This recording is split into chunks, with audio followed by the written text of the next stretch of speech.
Is dit so? Die mense is nog nie klik op die lug nie. Ons doen maar nog toetse. Adem is op aan die gang. Wysingsspiere die beelde. Hierdie stop aan.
Check 1 2, testing 1 2.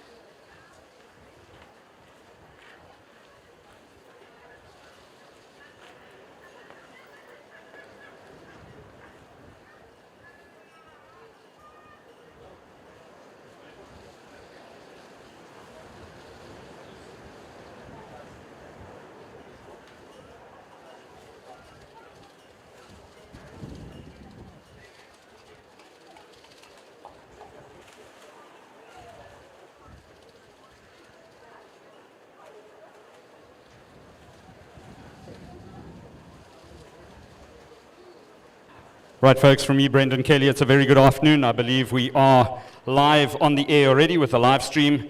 Just a shout out to all of the people that are watching. Thank you very much for getting your tickets for the race meeting here at PEOTR. We are just waiting for the driver's briefing to be concluded, and then we will have the cars out on the circuit for their parade lap, and then we'll get going with racing. I'll keep you posted. But we should be good to go racing probably within about the next 20 minutes, I would imagine. So I'll keep you posted.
For the new viewers, we will be on air shortly. We're just waiting for the driver to complete the driver's meeting, and then the parade lap will start. And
Well, for me, folks, Brendan Kelly, once again, welcome to the May Madness right here from PE Oval Track. The racing format for the night. We are going to have 1660s. They've been divided into two groups, 19 entries. We've got standard V8s, we've got hot rods, we've got 2.1 modifieds, we've got heavy metals, I think 12 heavy metals, as well as American saloons. Welcome to all of the racing officials that we have here. Man in charge tonight, the Chief COC, Rian Kaiser, the Event Director, Peter Henning, the Assistant COC, Dwayne Brazel, the Second Assistant COC, Louis Esterhazen. Big thanks to all the officials, the marshals, and the helpers that have made this event possible. The live streaming tonight brought to you by Chris van Vuren. The ambulance service, once again, it is East Cape Medical Response. And as usual, our breakdown service is M&G Repairs and Towing. A huge thank you to all of the main sponsors that have got involved in this event, to Algoa Steel, Mass Hire, Joubert Construction, Johan van X Car Sales. Johan will be joining me for commentary duties as per usual. And then to our media sponsor, Leicester FM, a massive thank you. The format that we'll have tonight will be 3 heats and a final. And as we have become accustomed to, the first heat is a lucky draw for grid positions. The second heat is a pole invert. The third heat will once again be lucky draw. And then the final will be the most points will determine the race grid. Just a reminder that our next race meeting here from PE Oval Track is on the 26th of June 2021. So a massive thank you.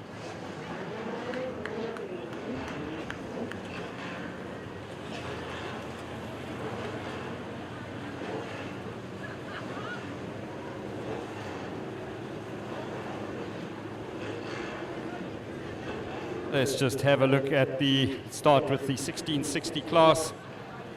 Car number C107, Jean Gerber. He's in the AMS Engineering Oracle Graphics TC Handyman Services car. C39, Johan Skuman, JBM Bodyworks, Jomax Mechanical, Grand Prix Panel Beaters, and Parts Center Beaufort West. Then C196 is Leon Smith. 129, Ryan Dalton from Ganubi, he's sponsored by Ganubi Hardware, Jomax Mechanical, Grand Prix Panel Beaters, and the Chassis Doctor. Then we've got also making the trip down from East London, car number 53, Derek Brink, sponsored by Auto Aid, Auto Perfection, RT Engineering. Then Clinton May, car number C138, Clinton's Mechanical Services, and Mr. Automan Auto Spares. Then a regular here, Colin Whiteley, C125, sponsored by Platinum Engine Reconditioning, George Lewis Gym, M&G Repairs, and Speedy Printing. Then we have got C120, Werner Hanekom, sponsored by Air Assurance, Reliance Compost, Theo's Motor Spares, and Mallinson Steelworks. C226 is Shanae Skane, sponsored by Utenay Gearbox and Mechanical Center, as well as Don Peters Biltong and Butcher. Then we have got C26, Edwin Drake from Utenay Gearbox and Mechanical Center. 104 is Ruan Blanche. C11 is Percy Noah. 161 is Tian Willifant. C491 is Jethro Swartz. D18 is Robert Mattia, sponsored by Bria Rafir Training and Development CC. Then we have got C140 JB de Kock from WH Auto Works, Madison Steelworks, Custom Monkeys, Theo Motor Spares. E6 is Suzette De Lange, C58 is Daniel De Lange, and then E28 is Yaku Aylwood. Great to have Yaku racing here with us tonight. In the standard V8 class, we have got the regulars here, C4114, that's Charlie van Gent in the Van Gent Racing, Russell and Son Komani Panel Beaters, Auto Body Repairs. C224 is Andre Olivier in the Van Gent Racing, Russell and Son Komani Panel Beaters and Auto Body Repairs. Then C21, Saki Palm, sponsored by Swift Electrical and All About Paint. Then the Sheriff is in the house, C121, Marius Oosthuizen in the Swift Electrical car. C39, Nico de Bruin Senior in the Vates Racing, HM Racing, Donovan's car and truck. Then we've got C11, Cornell Victor, racing under Beta Chemicals, Phoenix Automotive and Greenleaf Farms. Onto the hot rod class, sponsored by Algoa Steel. C93, Johan Skuman, JBM Bodyworks, Jomax Mechanical, Grand Prix Panel Beaters, Parts Center, Beaufort West. Then 172, Ruan van Tonda. 173, Chanel van Tonda. C36 is Yaku Pito, sponsored by JM Racing, Hitman Wings, and ADL Fiberglass Repairs. Then we have got C161, Tian Willifant. Last but not least, in the hot rod class, C84, Nandur Kleingel.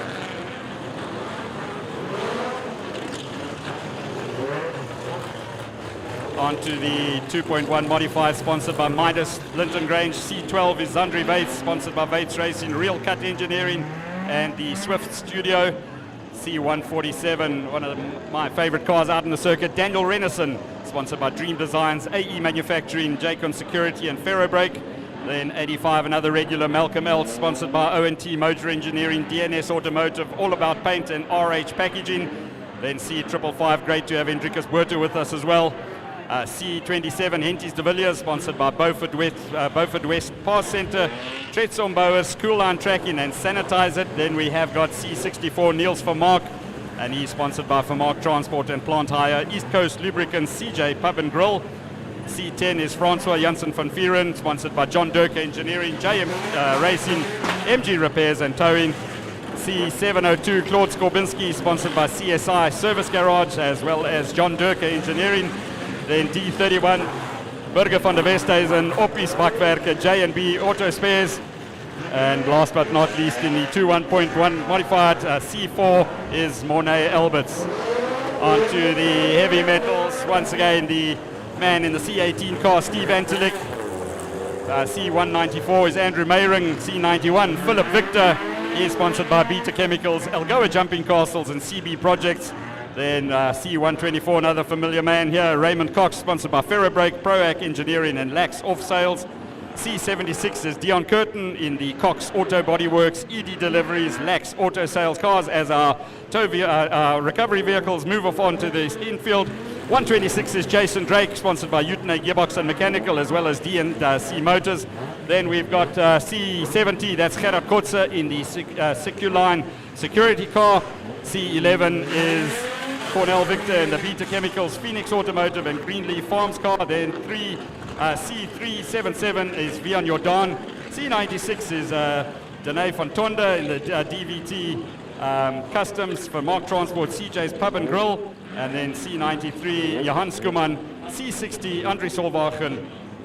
And for the man in the 126 car, Jason Drake, it's his first time in this class. I do apologize. I think that Danae van Tonda is actually Dane van Tonda.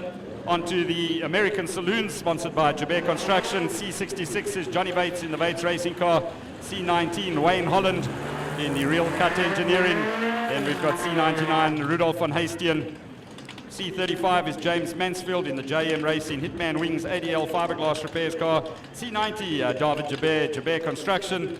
C100, Josh Snetcher in the JK Racing, Just Graphics, WPP car. Then C50, Debbie Bounds, and last but not least, Bonita Kotze, C71, Seculine, Fog Juice. Those are all our entries. Fantastic to see such a great field of cars taking part here this evening. First class up will be the 1660s. As we said, they'll be split into two separate classes. Sorry, two separate groups.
goeiedag.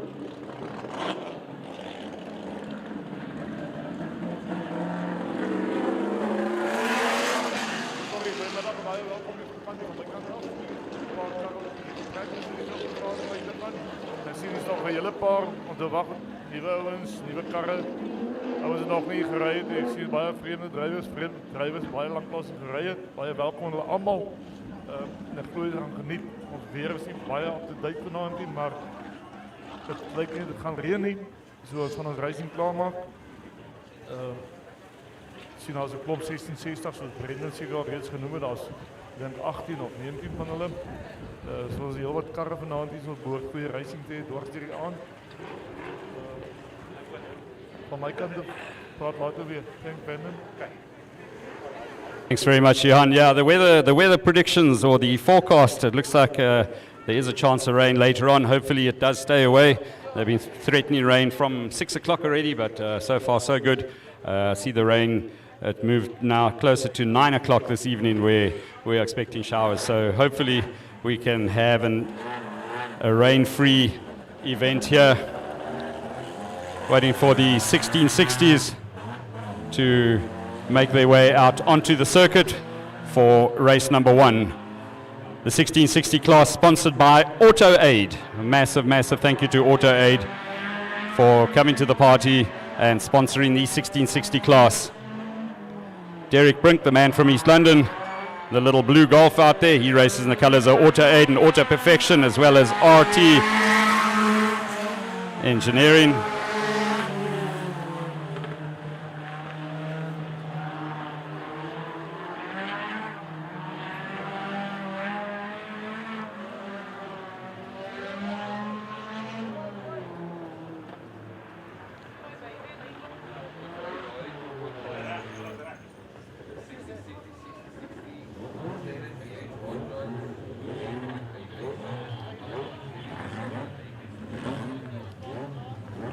Colin Whiteley, the second of the cars that were out there, just doing a final shakedown.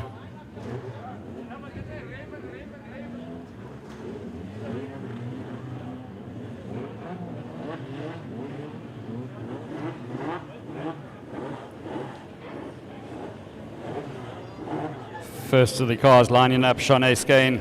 Looks like she's the lucky lady in pole position, representing Utenay Gearbox and Mechanical Centre. Don Peters, Biltong and Butcher.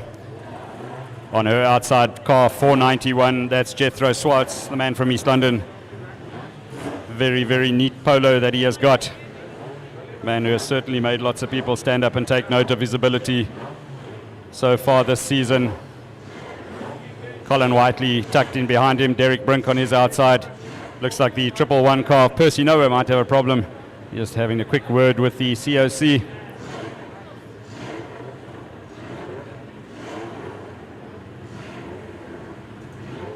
.196 is Leon Smith.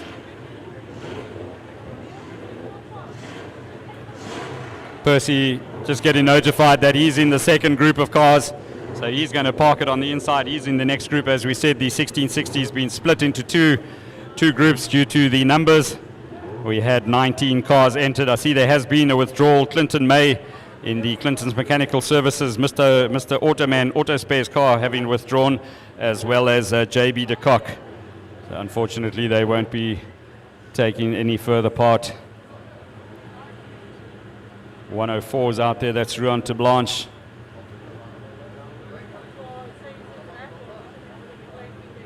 Suzette de Lange in the number 6 car.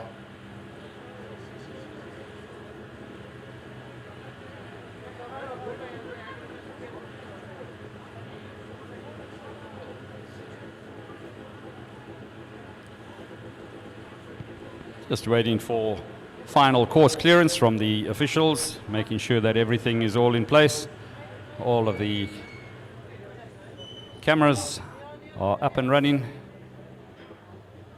Driver's just been told to cut their engines.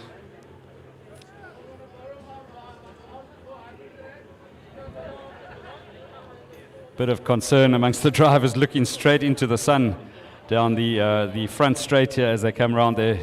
Straight into the sun. I daren't look left because I'm straight into the sun as well, so Going to make it a little bit tricky until the sun disappears. Won't be long now. We said we hope the rain does stay away.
Right, folks, just been told that the hold-up is actually, we are just waiting until 5 o'clock. Racing scheduled to start at 5.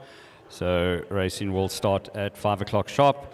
So another 4 minutes to go before the action starts right here at PE Oval Track Raceway. Shanae Skane in pole position. Jethro Swartz on her outside. Colin Whiteley, then Derek Brink. Behind Derek, the 196 machine of Leon Smith. Then we have got Suzette De Lange in the ProTech, the first of the ProTech cars. On her outside, E28 is Yaku Aylwood in the second of the ProTech cars.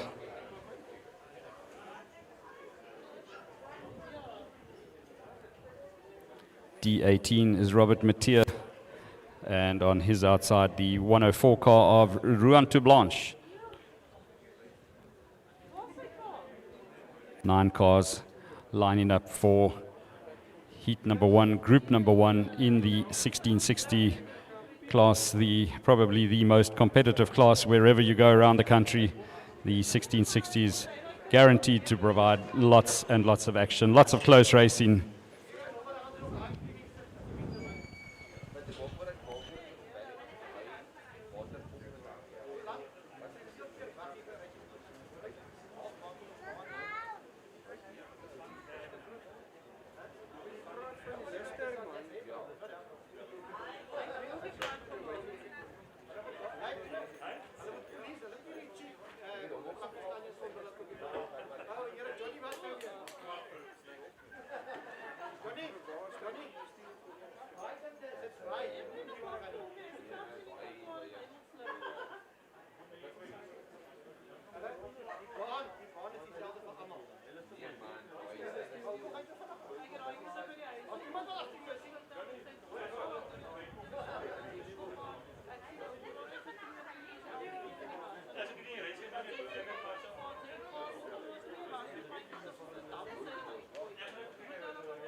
All right, another 2 minutes to go before we go racing. Had a fairly eventful day. I've been behind the microphone since 7 o'clock this morning out at Aldo Scribante Raceway. The Extreme Festival moved into town for the weekend, so great day's racing, lots and lots of action out at Scribante. Formula 1600s. We had GTC, we had GTC Super Cup, lots of Polo Cup cars, I think 19 or 20 Polo Cup cars. We had super bikes, we had national motorbikes, as well as Kawasaki ZX10 bikes. So a full day of racing out at Scribante. And now the action shifts to PEOTR for the May Madness event. The 1660s first up. They're sponsored by Auto Aid. Shanae Skane, the lady on pole position. Jethro Swartz sharing the front row of the grid with her. And finally, we are good to go racing. 5 o'clock on the dot. Johnny, you well?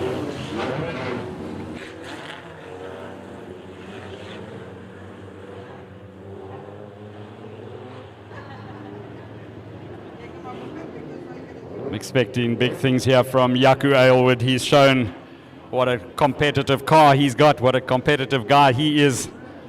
Certainly a very, very exciting racing. Guaranteed to be plenty of action when Yaku's out on the track.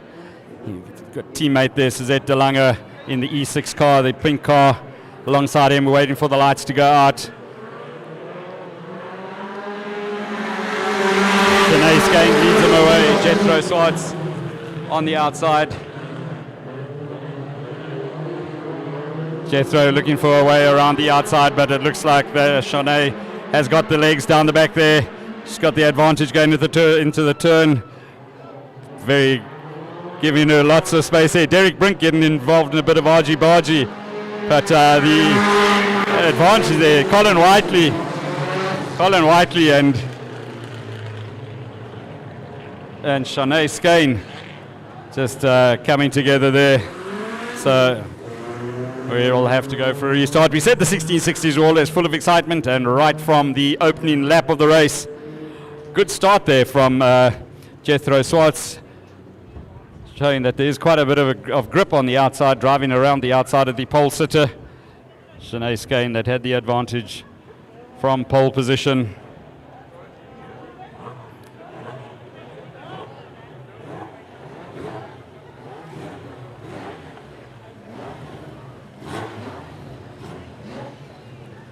Waiting for our pole sitter to move back into place. It'll be a complete restart.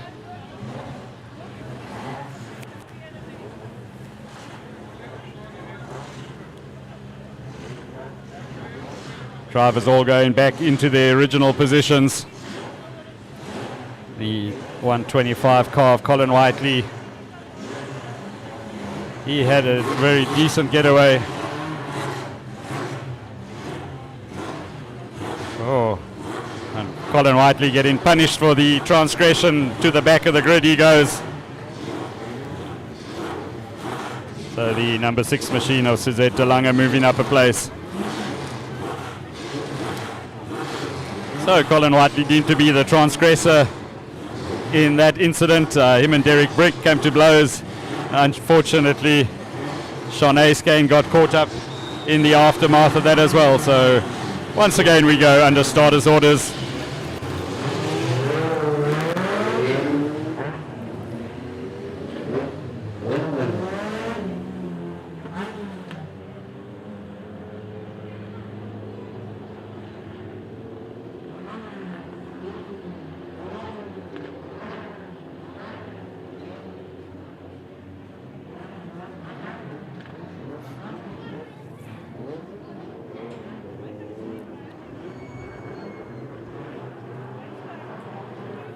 Shanae Skane controlling the pace nicely, making sure the cars are all bunched up. It's a better start from her this time around. Derek Brink now looking for a way past. He had a brilliant start. Jethro Swartz into the lead he goes. Derek Brink in the mix there once again. Around the outside, the number 6 car of Suzette De Lange. A great start from her. She just drives around Derek Brink and around Shanae Skane. Into the lead goes Derek. Jethro Swartz outbraked himself, dragged the rest of the field with him. That gave Derek Brink the advantage.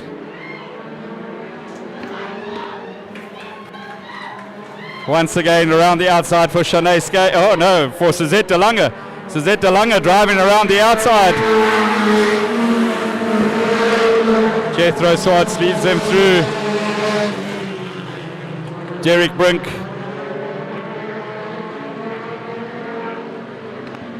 I was getting confused with Derek Brink with Derek van der Westhuizen earlier on. Derek van der Westhuizen, obviously the man from East London. But once again, Suzette de Lange just outbreaking herself, running very, very deep into the bottom turn. Bit of a moment there for the number 18 car of Robert Mattia. Jethro Swartz leads them through the 53 machine of Derek Brink right behind him. And then it's Suzette de Lange, Jaco Aylward, Jaco and his teammate synchronized spinning.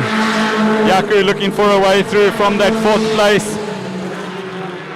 Suzette de Lange holding down 3rd position, Jaco Aylward in 4th. Derek Brink still running 3rd, Jethro Swartz leads them through. Shanae Skane running in 5th place at this stage of the race.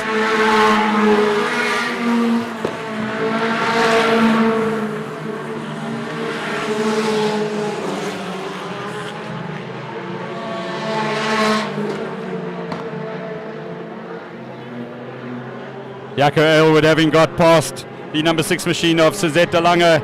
I didn't see that move happen. Still 6 laps left in the race as Jethro Swartz completes another lap.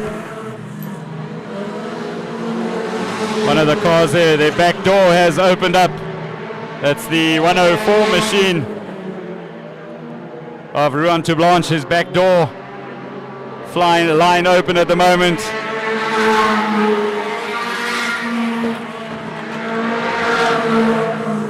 Jaco Aylward chasing very, very hard. But Suzette de Lange, brilliant drive from her so far. She's still in 4th place. Jethro Swartz dominating. He's opened up a nice gap over the 53 car of Derek Brink, followed by Jaco Aylward. He's still in 3rd place. Suzette de Lange right behind him.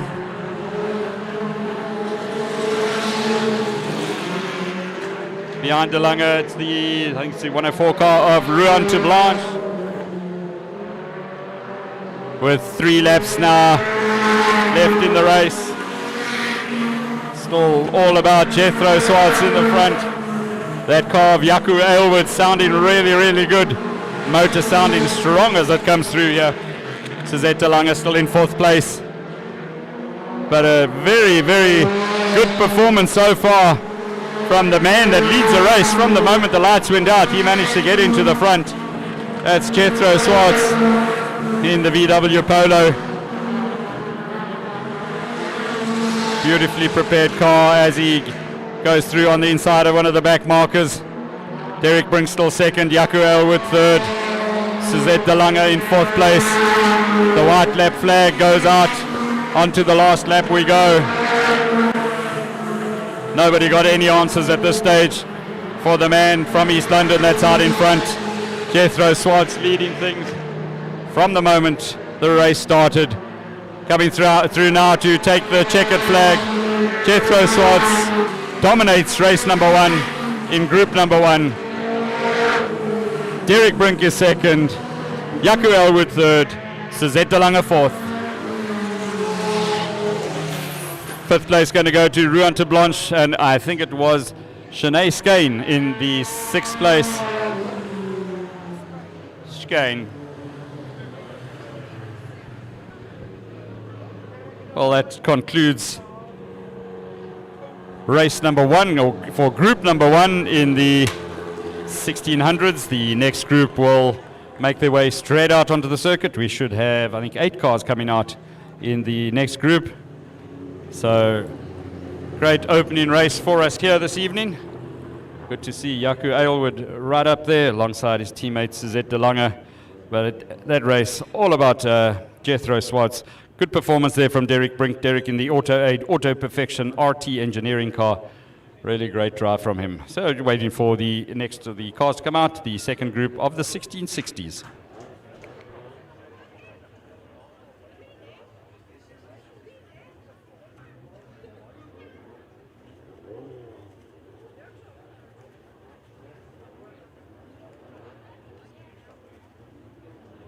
Ja, Brendan, baie goeie, lekker 1660 reis geweest daarso. Volgende lot uitkom van die 1660. Ken en dui met, was 8 op 9 van hulle in hierdie reis. So nou sien ons uitkom daarso. Skoon reis geweest, baie goeie kompetisie daar met Derek en Jethro geweest daar en natuurlik Suzette en Jaco daar in derde en vierde plek. Volgende 8 wat uitkom hierso. glo dit sal net so 'n skoon reis wees as die vorige reis was. Ons het hierso verweet ons op pole nummer 129 is wie. Het losse vir Brendan, hy ken jou langsom as Edwin Drake. En dan Percy. Oor aan jou Brendan. And Dalton, our pole sitter, right behind him, the 111 car of Percy Noah. Up into 4th place on the grid for the 58 car. That is Daniel De Lange.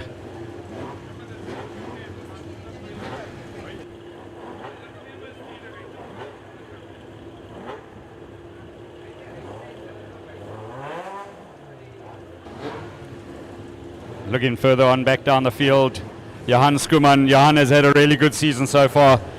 He's put in some very impressive performances.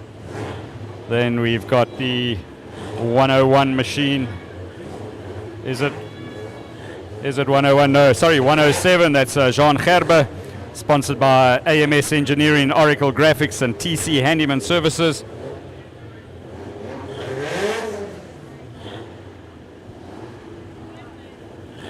Battling to see the number of the next car.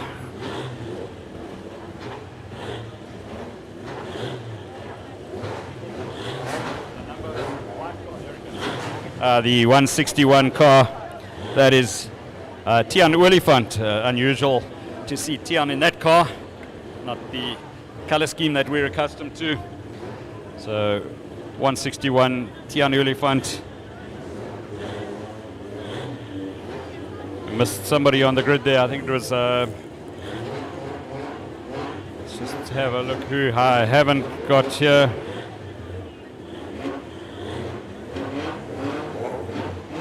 It's the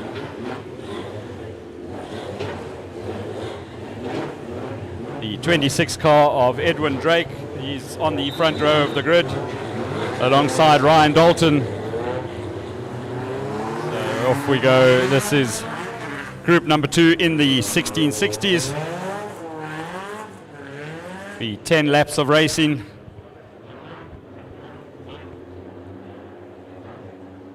Ryan Dalton, Edwin Drake, rounding out the front row.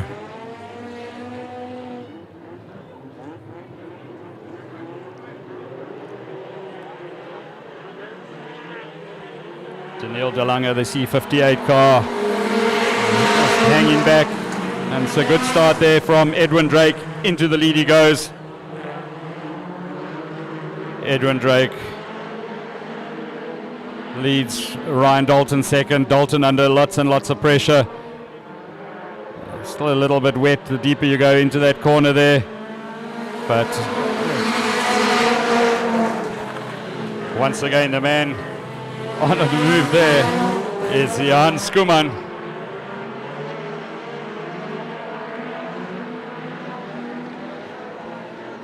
The dark grey Golf of Johan Skuman, JB and Bodyworks, Joe Max panel beaters. Into the lead he goes, overtaking Edwin Drake. Tian Olifant up into third from pole. Ryan Dalton having dropped down to 4th place. But the 161 car of Tian Olifant having made up a good couple of positions already. But as I said, it's Johan Skuman out in front. Edwin Drake into second with 7 laps left to go in the race. See, one of the cars already pulled into the airfield. That's the Air Assurance car of Werner Hanekom.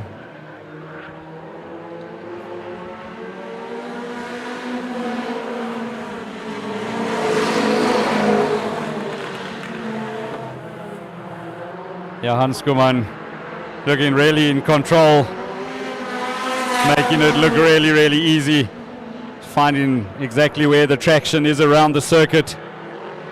So he leads Edwin Drake through to complete another lap. 5 laps left in the race. Tian Olifant goes through. Ryan Dalton still hanging on to that 4th place. Tian Olifant, Percy Noah now overtaking him, grabbing that 4th place away from him. The 111 car of Tian Olifant Our race leader now under some serious pressure from Edwin Drake. Johan Skuman having to pull out all of the stops at this stage. Drake had got very, very close to him.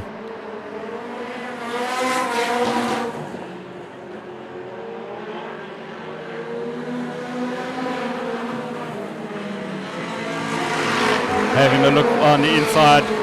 Once again, Edwin Drake checking on the inside of Johan Skuman.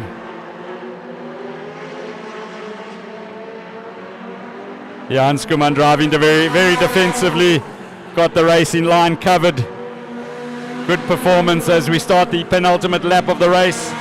Once again, Edwin Drake trying to get his nose in there, but Johan Skuman having absolutely nothing of it. Drake once again later on the brakes. Oh, just managing to get his nose in, almost a yo-yo effect as the white flag goes out to start the last lap of the race. Edwin Drake's going to possibly use one of the back markers this time around, but just looking for a way through. Johan Skuman got it controlled, defending that line once again. Back marker running wide there, that's the 58 car of Daniel De Lange. So the race win going to Johan Skuman. Edwin Drake will be second. Percy Noah having got third, looked like he had got up to third place ahead of Tian Olifant. So nice, good clean racing there in Group 2 of the 1660s. Going to move straight onto the next class, and that is the standard V8 class.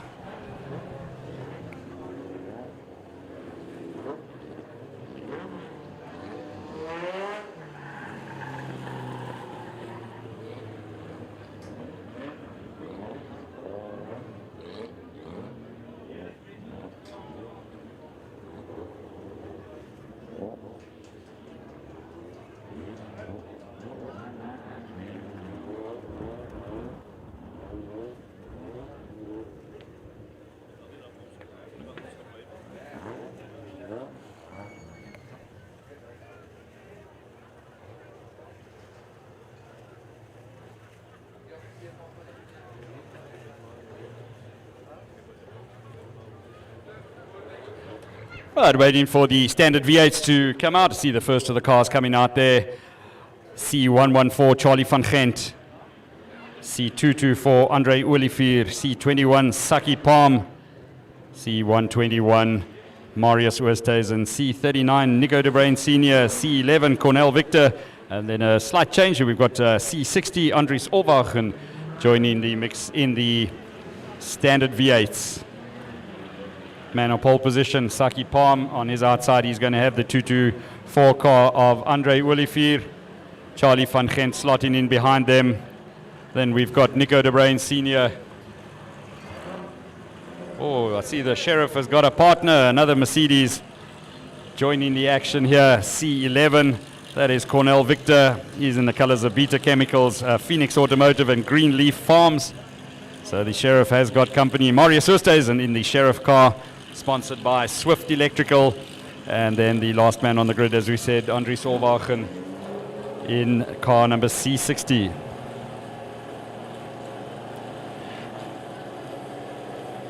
Seven standard V8s lining up. We'll have 9 laps of racing. The officials are happy. We can go racing.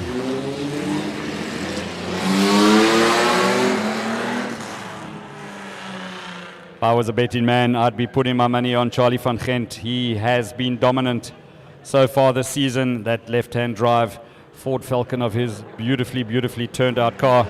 Man who makes the trip down from Queenstown to come and race here.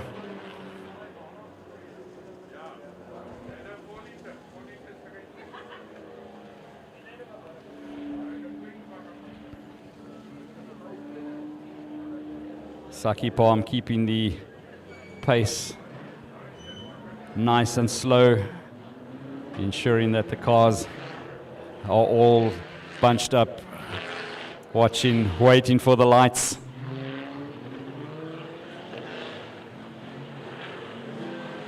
Lights go green, we go racing. Charlie van Gent already making a move, trying to go around the outside with that big Falcon, going to battle with traction around the outside. but he's managing to make it work up into third place, possibly second he goes. He thought he was going to have a dive in on the inside of Saki Palm, but it's the 224 car of Andre Willifie that leads proceedings, completes the first lap in the lead.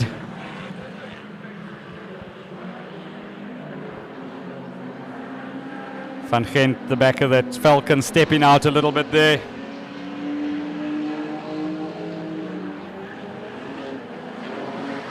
Nico de Bruin in fourth place. Andre Willifie leads. Saki Palm is second. Charlie van Gent third. Nico de Bruin in fourth place. Marius Oosthuizen in fifth. Then we've got Cornel Victor, followed by Andries Olwagen. Andre Willifie having opened up a little bit of a lead now. Also a visitor from Queenstown, from Van Gent Racing, Russell and Son, Komani Panel Beaters and Auto Body Repairs, having opened up quite a lead over the 21 car of Saki Palm. Saki Racing for Swift Electrical and All About Paint. Charlie van Gent on a move, closing up on the back of Saki Palm.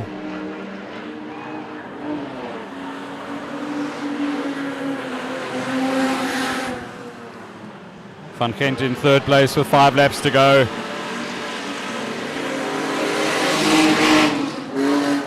Nico de Bruin Senior still running in fourth. Got Marius Oosthuizen just behind him. Andries Olwagen having got past Cornel Victor. Up into sixth place he goes. 4 laps left in the race. And Andre Willifie still untroubled out in front. Saki Palm in second. Charlie van Gent. Van Gent battling with traction. Sure, he's going to get quicker and quicker as the track dries out. That big Falcon battling to get the power down, seemed sideways through the bottom turn onto the back straight.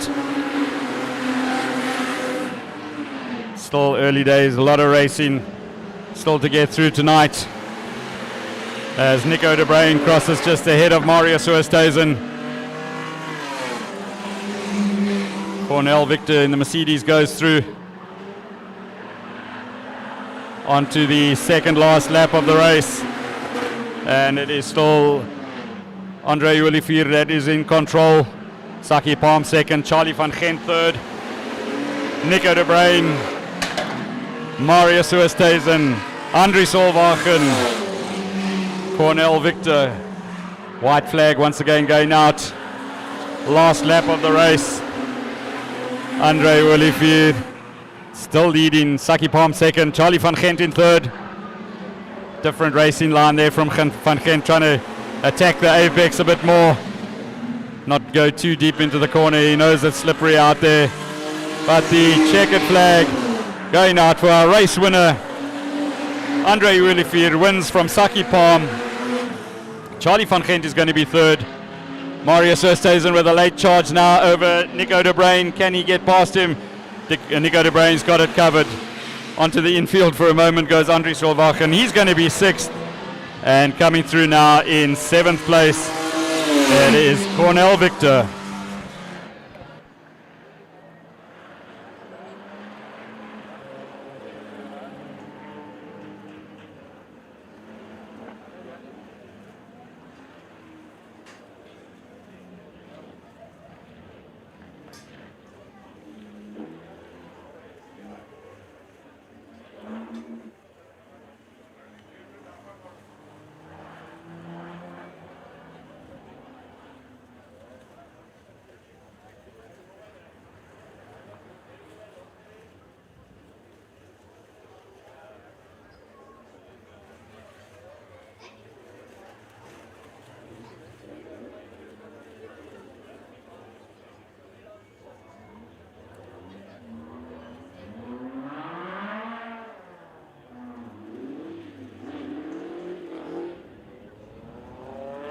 Right, the hot rods making their way out on the circuit. This class sponsored by Algoa Steel. A massive thank you to Algoa Steel. We should have 1, 2, 3, 4, 5, 6 cars making their way out onto the circuit. C93 Johan Skuman, 172 Ruan van Tonde, C173 Chanel van Tonde. Then we've got Jaco Pitto, Tian Olifant, and Nando Kleewacht as well.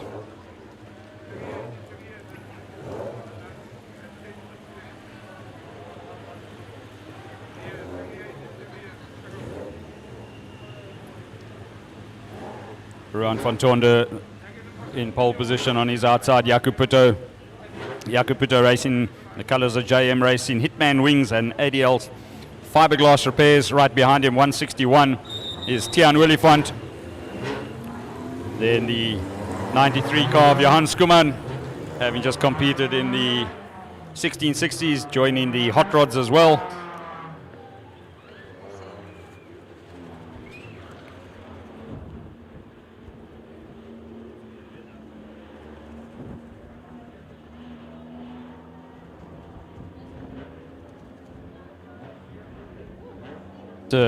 Quick correction there. I see I had Nando Clairbacht on.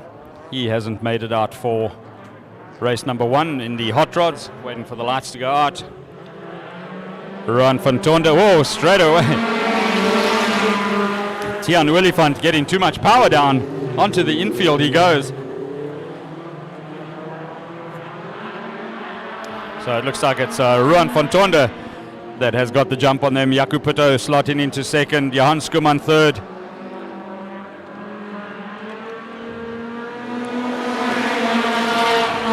Johan Skuman looking for a way around the outside. Whoa, just getting a sideways there. He's going to have a busy evening racing in the hot rods. Up into second place he goes, hot rods and 1660s. Ruan van Tonder in. Let's have a look. Stole in first place, just getting a shunt from behind by Johan Skuman, getting a little bit of a hurry up there. The 161 car of Tian Willifant has just expired by the look of things, so we're down to 4 cars. Woo! Unfortunately there, Van Tonder losing it. On the infield he goes. Johan Skuman into the lead. Behind him he's got Jaco Puto.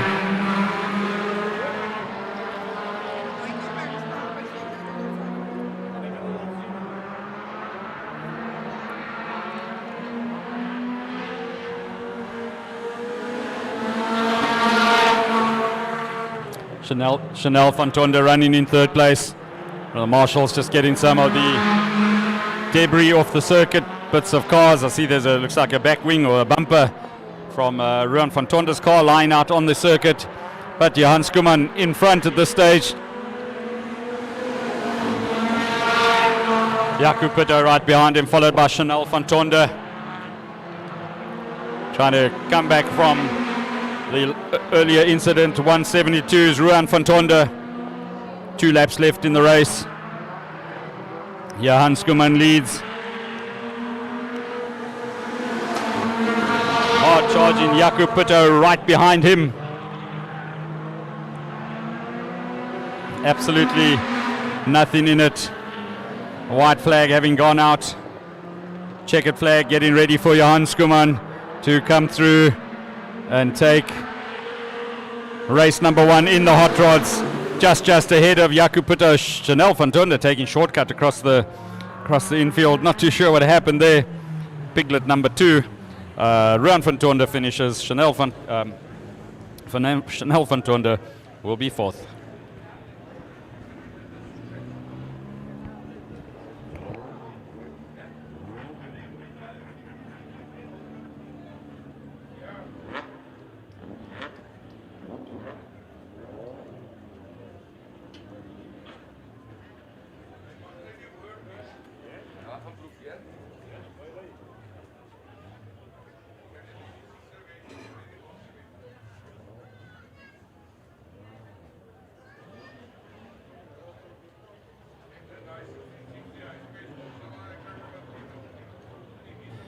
Straight on to the 2.1 modifieds we go, and a massive thank you to Midas Linton Grange for sponsoring the 2.1 modified cars class. This should be an exciting race. 11 cars should come out for race number 1.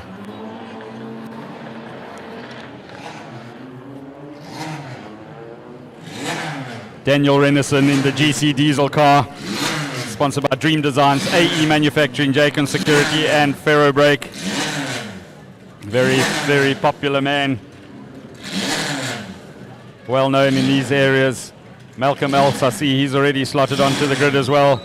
But sharing the front row, Burger van der Westhuizen from Oppies Bakwerke J&B Auto Spares, lining up on the front row on the outside of Daniel Renison. Right behind him, colours of Albertinia Meerbel Vervoer. That is Hendrikus Botha. Moorcastle coming out. I see Claude Skorbinski making his way out there. C10 Francois Janssen van Vieren, sponsored by John Durker Engineering, JM Racing, MG Repairs and Towing. Claude Skorbinski in the 702 car makes his way in the little Corsa, slotting into his place. C12 is Zandri Vates. Zandri Vates racing for Vates Racing, Real Cut Engineering and the Swift Studio. Then we've got 64 Niels Vermaak in the Vermaak Transport and Plant Hire car. Also sponsored by East Coast Lubricants and CJ Pub and Grill. And then the last car on the grid, C4 is there, Mornay Alberts. 555 is not here, that's Hendrikus Botha. So Hendrikus missing out on the action in race number 1, the 2.1 modifieds.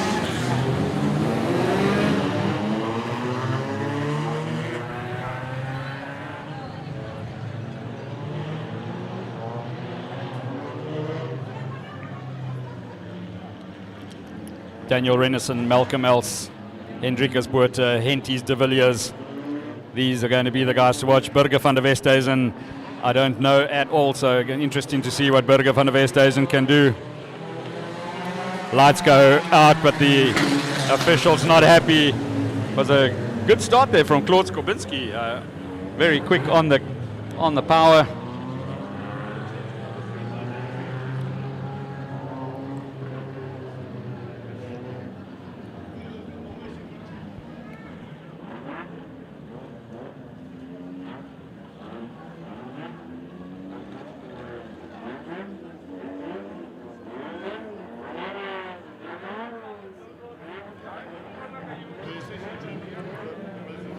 Getting confirmation that Burger van der Westhuizen made the trip up from Oudtshoorn. He's the son of Dirk van der Westhuizen, the man who heads up oval track racing in Oudtshoorn.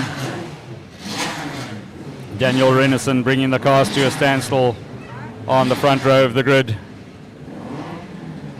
Going to get a quick talking to from the COC.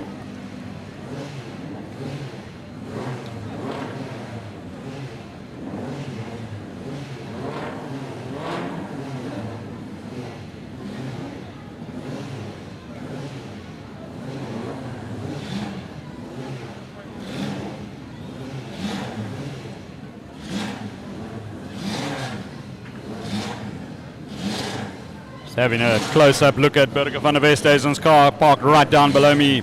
J&B Auto Spares. Very, very neatly turned out little car as Daniel Renison leads them off once again. I'm going to be focusing on Claude Skorbinski at the start, on the failed start race. The first time out. Looks like he's got the mechanical issues that plagued him so far this season, and that car sorted out. Very quick on the gas, and that car expecting big things from that car from the rest of the season as they wait for Daniel Renison to hit. There we go, green, we go racing. On the outside, Daniel Renison on the inside. Van der Westhuizen losing out there, dropping back one position. He's down to third. Claude Skorbinski up into fourth. Watch Malcolm Else just peeling his way through the circuit on the inside. Oh, sorry, on the outside of Claude Skorbinski. He goes. Henties de Villiers having taken that second place away from Burger van der Westhuizen.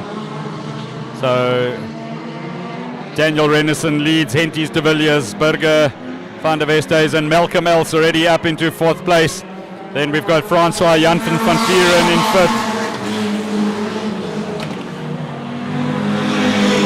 Daniel Renison under immense pressure. Burger van der Westhuizen's car, lots of sparks and smoke coming out of the back.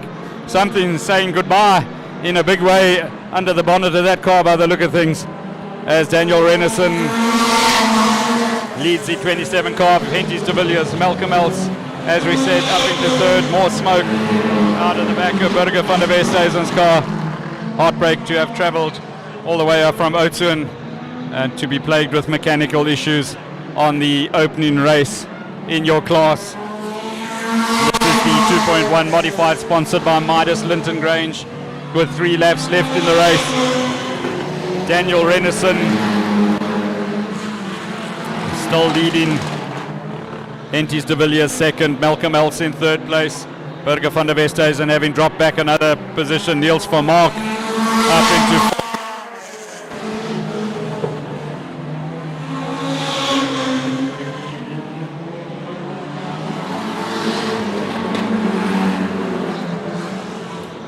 6 laps left.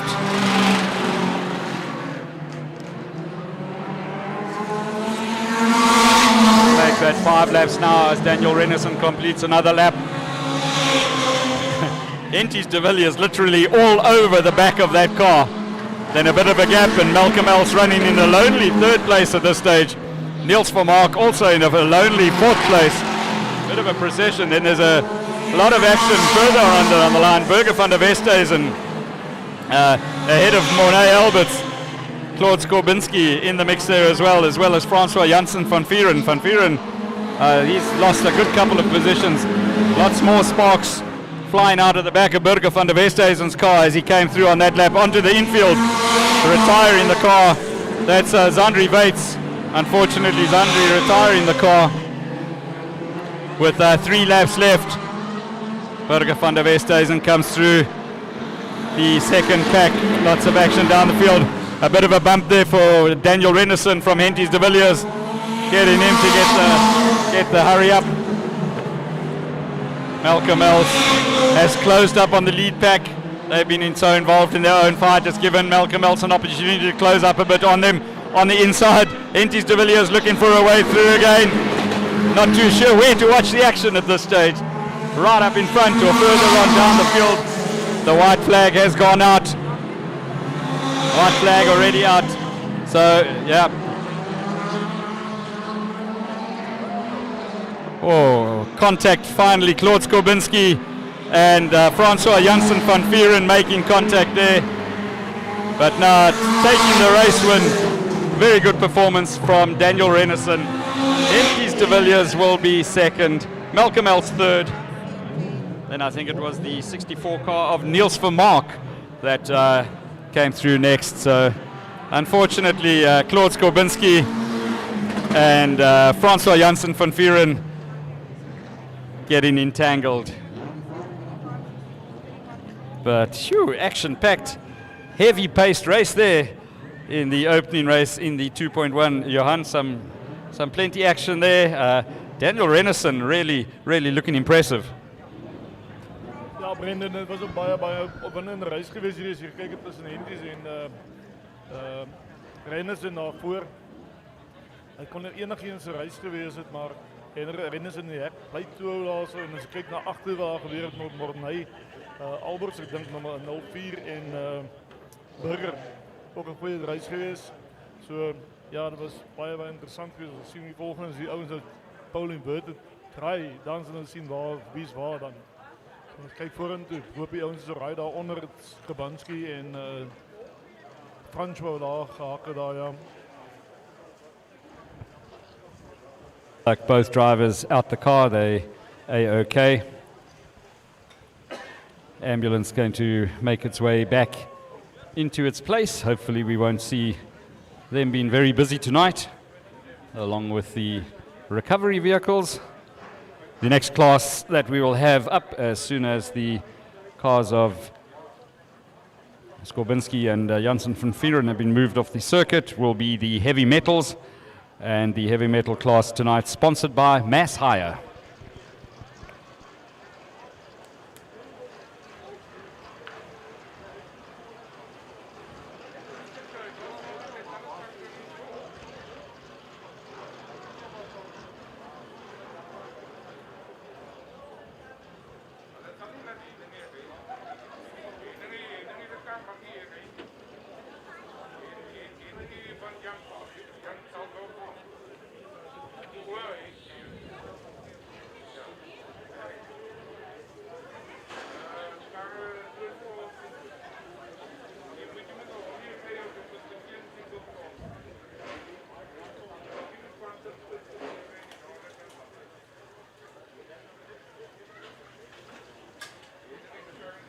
Hopefully Claude Skobinski can get that car sorted out, get ready for race number 2.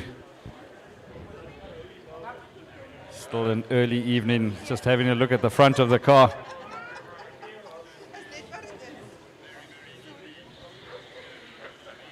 Recovery going to go and help Francois Janssen van Vieren.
Still just waiting for the recovery guys to get Francois Janssen van Vieren's car off the circuit as the heavy metals sponsored by Mass Hire move out onto the grid. Man in pole position, car number 70, Gerard Kotze. Just behind him, the 377 car of Vian Jordan. I must say the heavy metals, always one of my favorite classes. Lots and lots of action from these big bangers from yesteryear. The 91 car of Philip Victor moving to the front row of the grid. Behind him it is Steve Antelik, sponsored by one of my favorite beers, as you see the sticker on the front of his car. Francois van Coke and his Go Away police car brand of beers that they've got. They're sponsoring the C18 car of Steve Antelik. Then in the next row of the grid, C96. That is Dane van Tonde, the DVT Customs for Mark Transport, CJ's Pub and Grill car. On his outside, C76 Dion Curtin in the Cox Auto Bodyworks, ED Deliveries and Lax Off Sales. 194 is Andrew Meyering. And on his outside, he has got the 124 car of Raymond Cox. 126 is Jason Drake.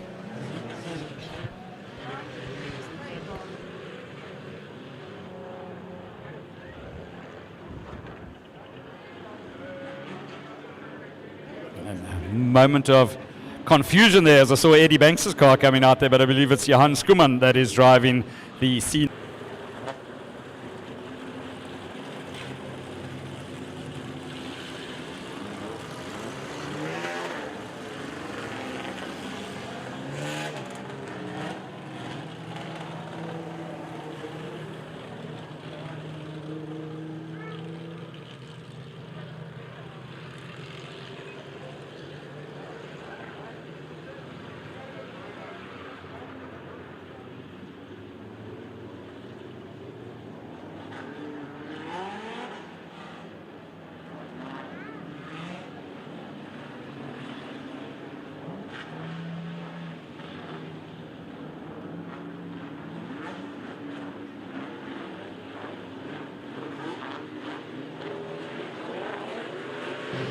watching the lights, waiting for the lights to go out. We go racing.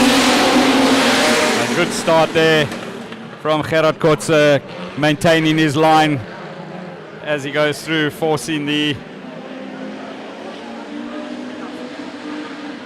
other car to make his way around the outside. But action happening very, very quick on the opening lap. Philip Victor still trying to make his way through. He touches, they touch. Oh, lots and lots of cars all in the mix there. Philip Victor goes through unscathed, but unfortunately there, our pole sitter Gerard Kotze just losing it. You go slightly off the racing line there, very wet out there still. So Gerard Kotze spinning and then taking a couple more guys with him. That looks like they've all managed to get out of it unscathed. No real big impacts. I see there is one front or back bumper line, the entrance into the back straight, but they'll get that out the way and we'll all proceed back to the start for a full restart, I'm sure.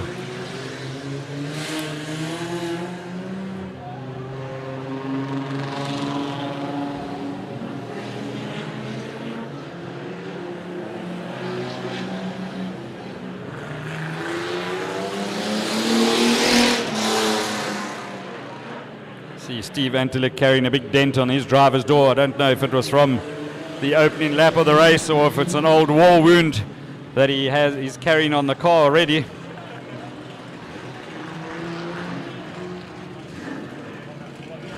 Jan Skuman.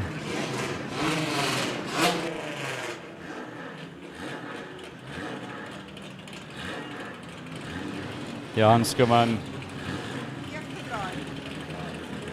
in the car that Eddie Banks normally races. The 194 car, Andrew Meyring, heading to back a couple of positions, changing over positions.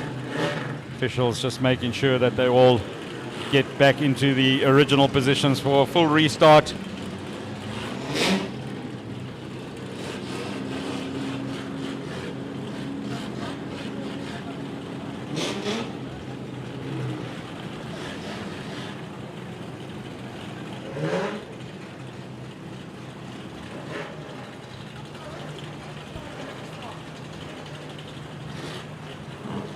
Vian Jordan just awaiting further instructions in the 377 car.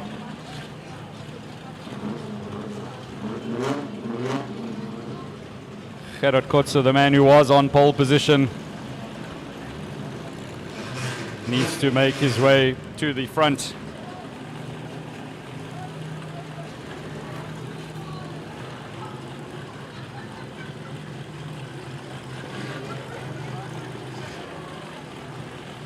Oh no, that looks like a big dent on the driver's door of Steve Antelick's car. I don't recall seeing that at the start of the race. So Steve once again involved in the action, some front end damage there as well. Hopefully it won't affect the performance of that car.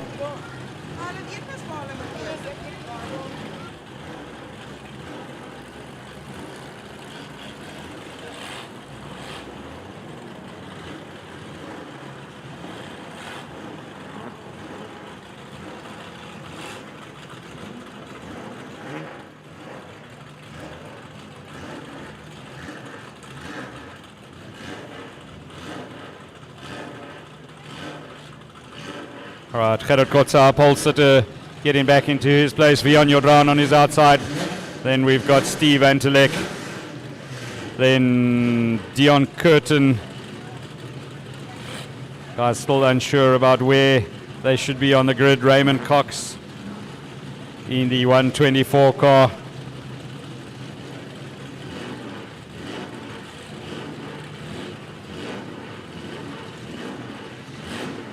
Behind Raymond Cox, the 96 car of Dane van Tonder.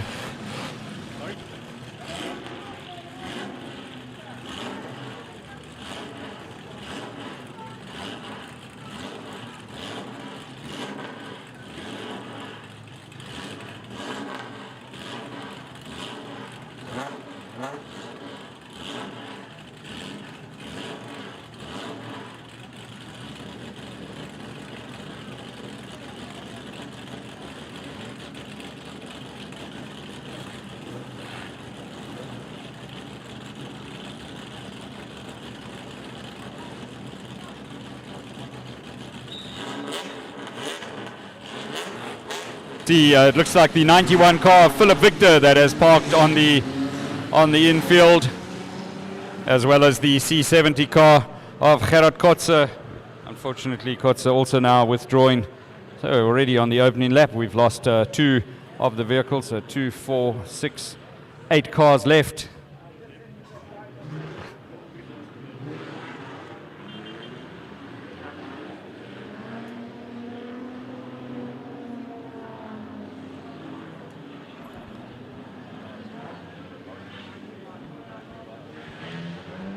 We wait for the lights once again. Oh, and another one onto the infield he goes. Looks like the car of Raymond Cox has pulled onto the infield as well. The lights go out. We go green. Steve Antalik followed or in second place behind Vian Jordan. Jordan grabbing the lead there. Looks like it is Dion Curtin that's in third place. The 76 car. So Vian Jordan leads. Dion Curtin under some serious pressure.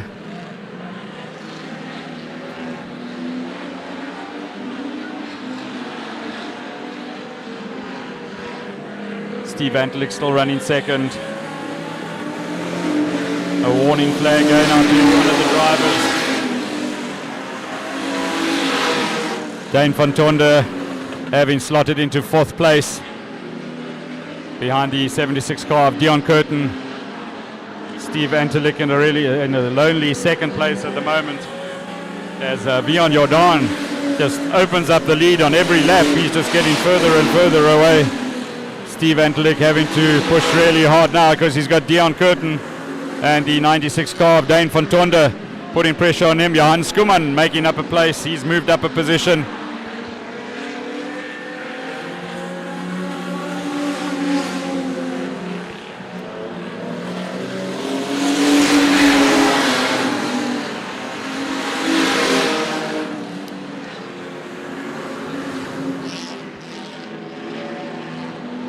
Jason Drake at the moment running at the back of the field, currently in 8th place. Oh, somebody just as I mentioned him. As I mentioned, Jason Drake unfortunately get it all wrong. Onto the slippery stuff. Into the wall goes Jason Drake from that 8th place.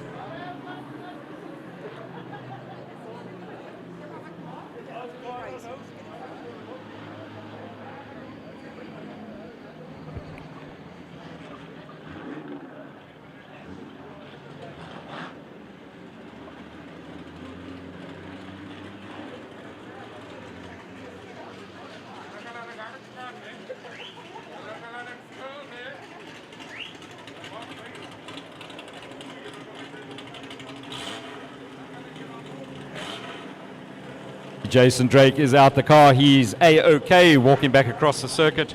Not too sure what happened there. I just mentioned him as I turned around. I heard people shouting, oh, and into the wall he went. So unfortunately, his race has come to an end. Just having a look at the front, the fender of Dane van Tonder's car, the C96, his front ender hanging loose. So at the restart, we're going to have Vian Jordan leading Steve Antlik, followed by Dion Curtin. Then it is Dane van Tonder, Johan Skuman,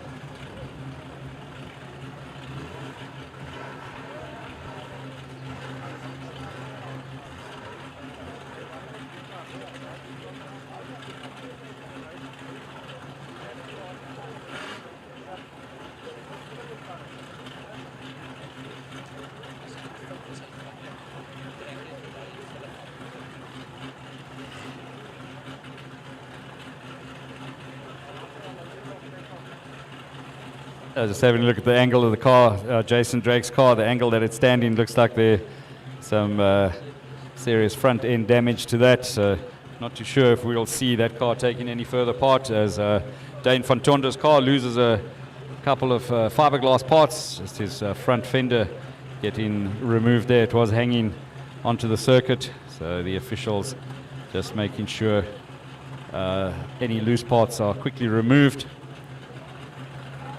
so that they don't cause yet another restart a little bit later on.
Marshall finally having got rid of the front fender of Dane van Tonder's car.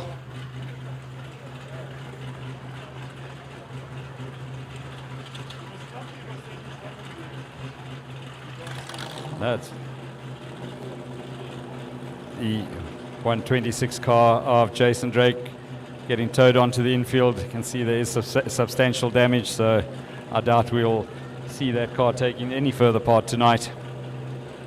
Unfortunately for Jason. Ready to go under starters orders once again. Marshall's back in their positions and we are good to go racing once again. Just getting notification from the COC.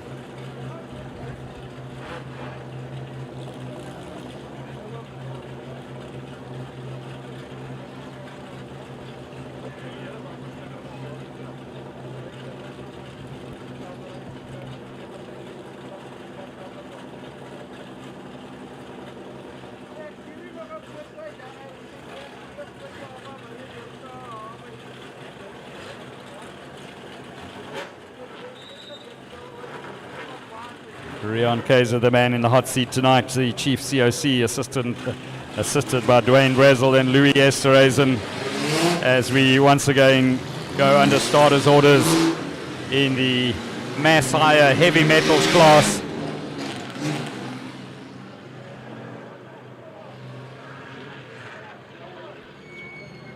Down to 6 cars now. Andrew Meyering still in the mix there, the 194 car. Vian Jordan once again leads them out. Steve Antelik second. Dion Curtin third.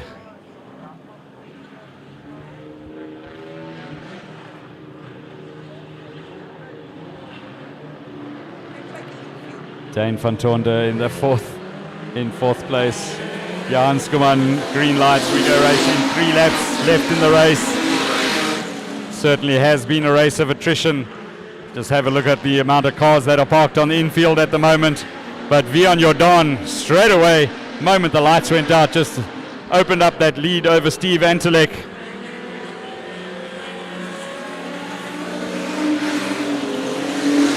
Antelik now under pressure from Dane van Tonder.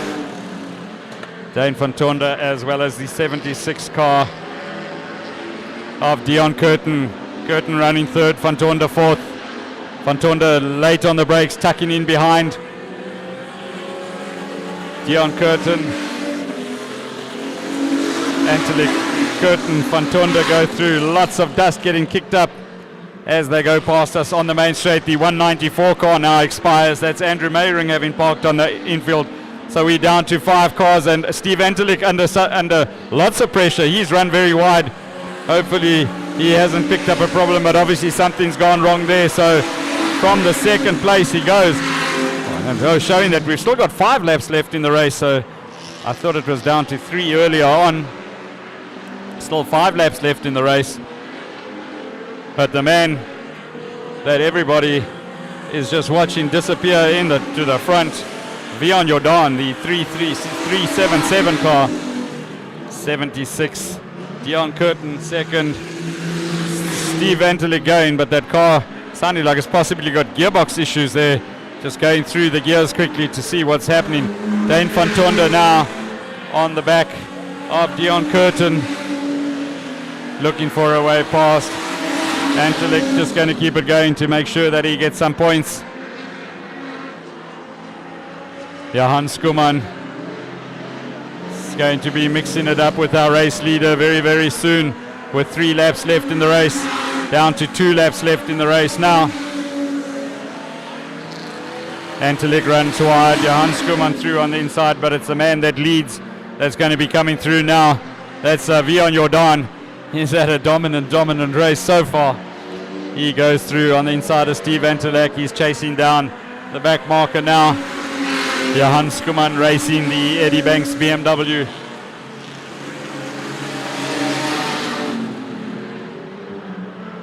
The battle for second and third still going between Dion Curtin and Dane van Tonder. But checkered flag now making its appearance for the race winner. Taking the checkered flag, Vion Jordan, dominant performance from him. Second place, only just, is going to go to Dion Curtin. Dane van Tonder trying everything that he's got to just get ahead of him, but not quite making it happen. Steve Antelig finishes, I think he's a lap or 2 down though. I think the next position is going to go to the 93 car of Johan Skuman. So we wait for all the debris to be moved off the circuit, a whole procession of broken vehicles making their way back to the pits. Hopefully we'll see all of them come out later. See Claude Skobinski's car still parked there as well, so we'll just have to see what happens. Not too much activity around that car, so it looks like its night might be done. On to the next class we go. It's the Jabert Construction V8 American Saloons. Wait for the cars to come out and we'll go through the entrance when we see them coming out onto the circuit.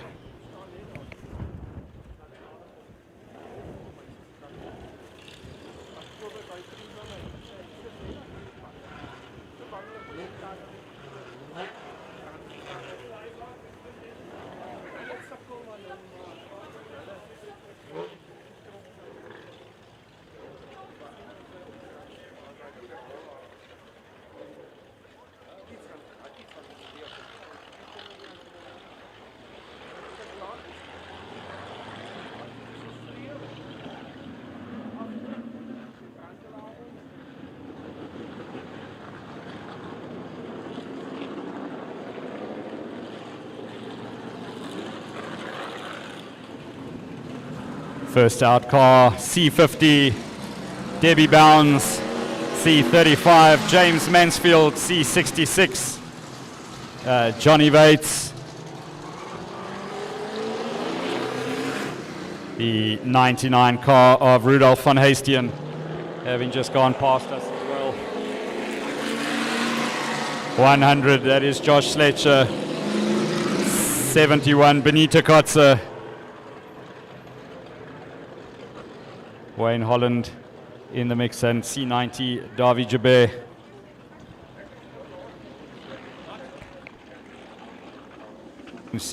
Did we see the C90 car come out? David Jabert, 1, 2, 3, 4, 5, 6, 7 cars having made it out. I see the gate is still open. So hopefully Davy Jabert will still make an appearance. He's had a good season so far. Certainly given Johnny Bates a run for his money.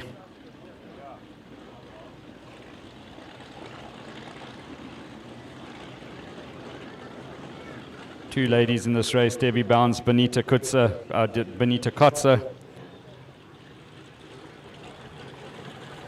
See, the gate is still open. Oh, we're waiting for our recovery vehicles to come back, so it doesn't look like we're going to be joined by the C90 car. There's the gate closing now, so no David Jabert out on the circuit that we have seen. Number 19 car of Wayne Holland. 3 cars on the front row of the grid. That's a first. 35, James Mansfield.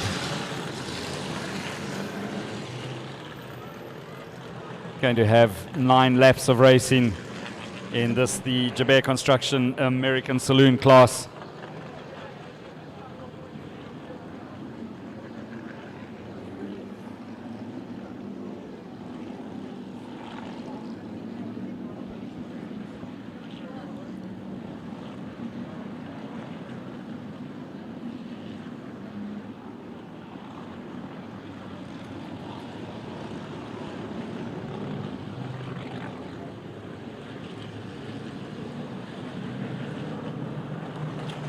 Lights go green, we go racing. Start there from Wayne Holland. The moment the lights went out, Wayne Holland dived into the front. He's got Josh Sletcher right behind him. Our pole sitter Debbie Bounds having dropped down to 4th place. The 99 car of Rudolf van Hastian has slotted into 3rd place. Johnny Bates goes through, he's just behind Debbie Bounds. The 35 car, James Mansfield, running in 6th place. Johnny Bates looking for a way through on the inside of Debbie Bounds. Wayne Holland, he leads. Rudolf van Hastian currently in 3rd place. Josh Sletcher in 2nd position. Johnny Bates now through on the inside of Debbie Bounds. He goes.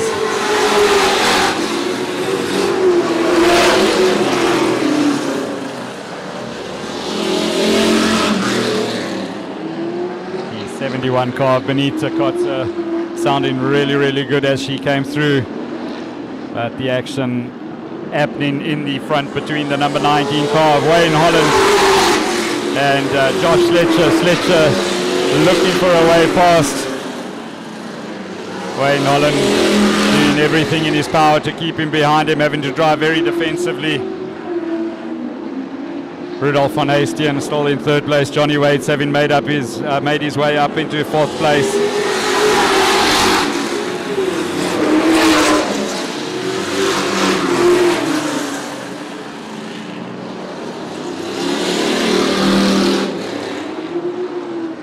Sletcher once again on the hunt, looking for a way on the inside, looking for a way on the outside.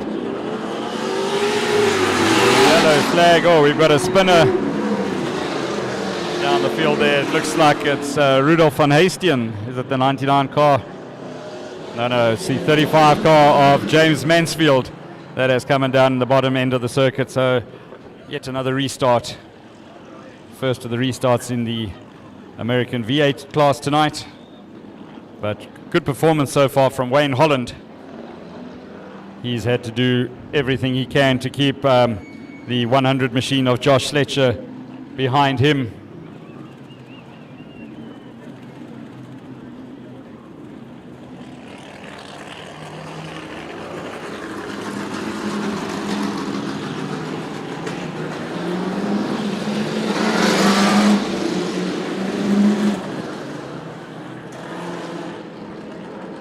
James Mansfield now slotting in at the back of the grid.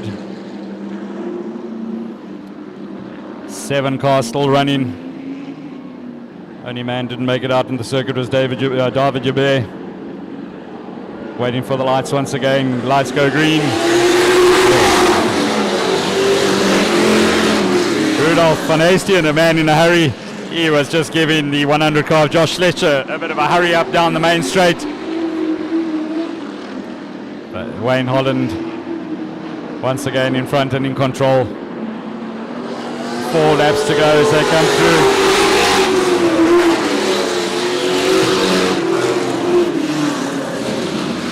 With 4 laps to go, not much in it between the top 4. But Wayne Holland still defending for all that he's got. Josh Sletcher looking for a way through. Rudolf van Hastian and Johnny Bates in the battle of their own.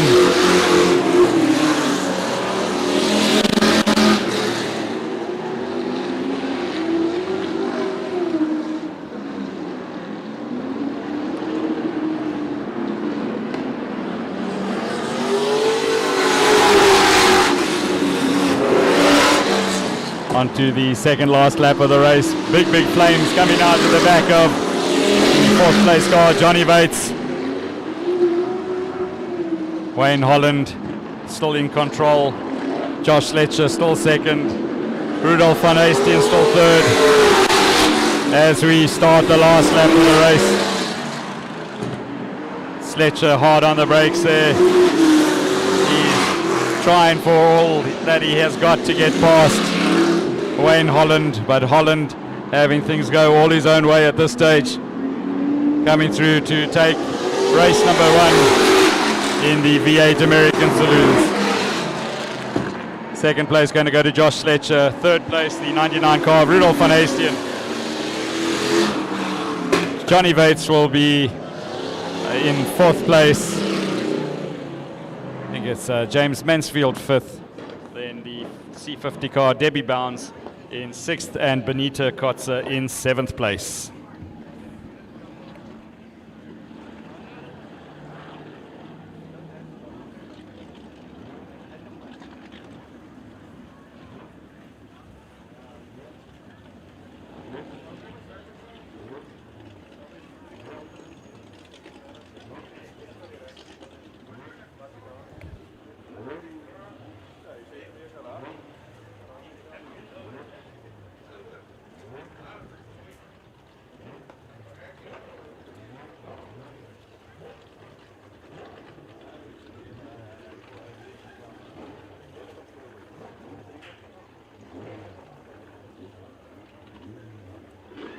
Back to the class that has been split into two groups, the Auto Aid 1660s, group number 1 making their way out onto the circuit, provided lots and lots of action, good drive from the two Ferrobrake cars, the Protec Collision cars. That was Jaco Aylwood and Suzette de Lange.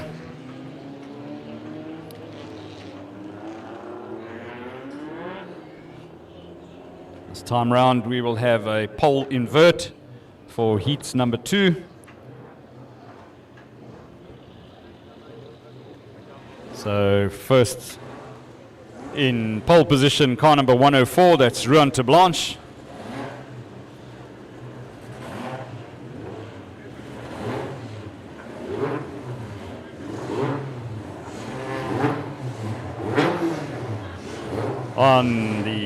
On his outside, he'll have E28. That is Jaco Aylwood, the second of the Protec cars.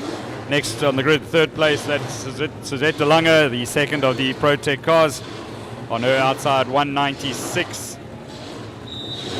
That's Leon Smith, followed by 53. Derek Brink, he's got Jethro Swartz on his outside. Then we have Shanae Skane, and pick up the number of the last car as they came through there.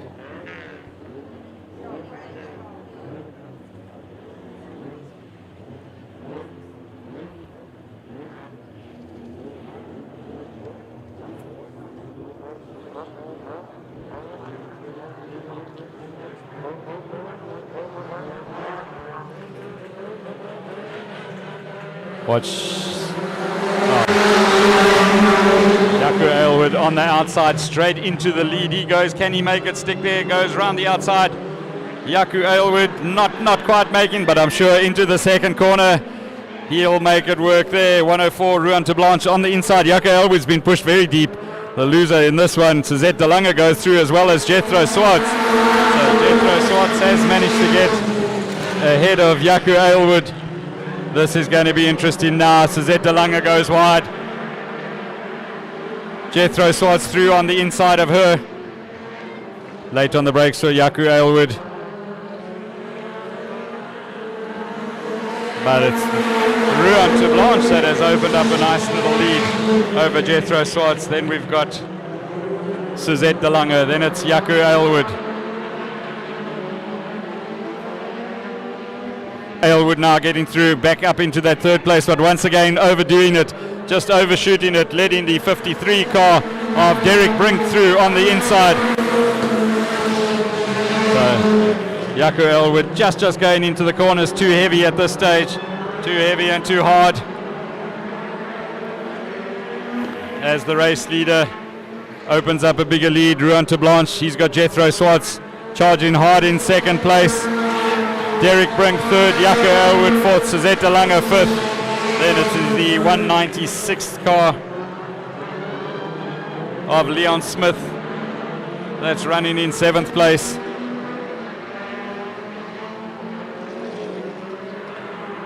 Jethro Swartz using the big wing on that car to his advantage, getting lots of traction through the corners.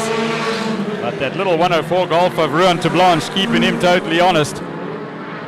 Behind him, the action happening between Derek Brink and Jaco Elwood.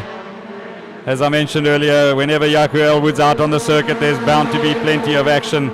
Really, really good driver. Puts absolutely everything into it every time he goes out onto the circuit. The top two cars having opened up a nice little gap over the next two. The 104 car of Round to Blanche. Jethro Swartz getting quick, closer and closer with 3 laps left in the race.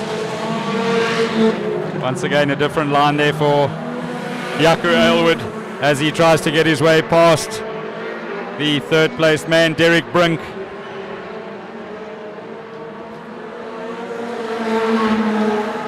Two laps left now. Has Jaco Elwood got anything extra up his sleeve to get past Round to Blanche? Derek Brink still running third, followed by Jaco Elwood in fourth. And then it looks like Sean Skane that's moved up into the fifth place. White flag now for group number 1 in the 1660 class. Jethro Swartz still in second. Looks like he's quite happy to finish second this time around. There'll be lucky draw for heat number 3 and then on points in the final as the race win goes to Round to Blanche. Jethro Swartz finishing second. Third place is Derek Brinks, followed by Jaco Elwood. Sean Skane in fifth.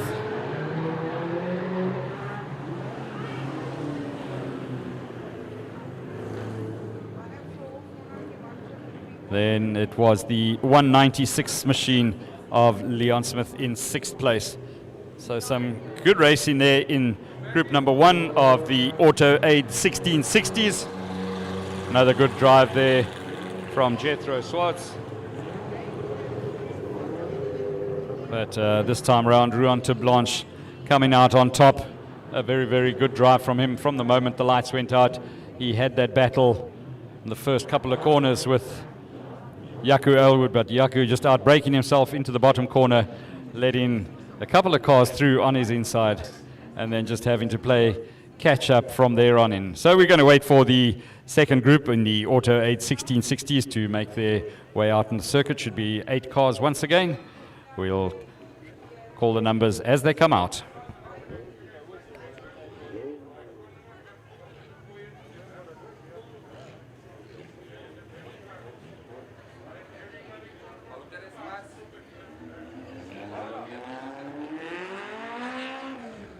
Ja, baie goeie reis geweest daar so net tussen die 1660s die eerste groep daar so met Round to Blanche. Dat 'n baie goeie reis geweest daar van eerste lap tot die 10de lap, die final lap. Die vorige bly met Jethro op sy tweede plek en ek dink dit was Derek in die derde plek. Volgende groep wat uitkom, ek sien so 161 het ons daar so vir Tiaan Olifant op Pau. So nou sien die manne verder vorentoe kom. Ek sien daar lyk my as Johan of Jean, een van die twee. Wat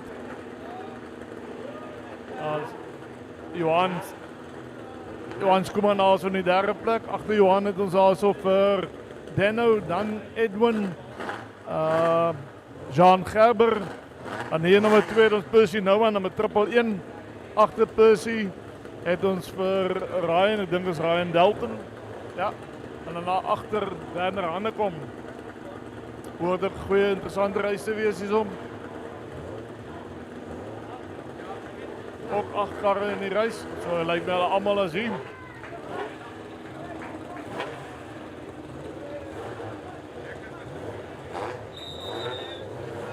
Alright, oor naar Brendan. Thanks Brendan.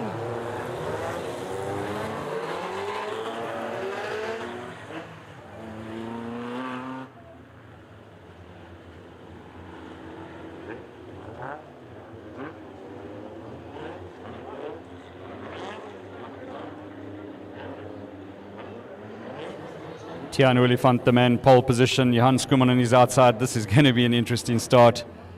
These guys both very, very quick. Tiaan Olifant likes to get in front early on. Johan Skuman slotting into that second place. Not even going to try and drive around the outside. Good move there. Just making sure that he keeps the rest of the guys behind him. Not making the mistakes that we've seen some of the other drivers trying to go around deeper and around the outside. The 161 car of Tiaan Olifant getting sideways. There goes Johan Skuman through on the inside. Great move there. We saw Johan Olifant going deep, getting it a little bit sideways and giving the advantage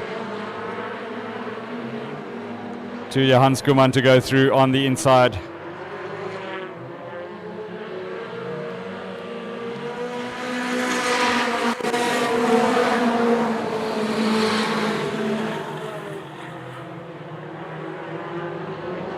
Ryan Dalton surprisingly down the field to see one of the cars now pulling onto the infield. It goes. Ryan Dalton had a good outing in race number 1 before the restart.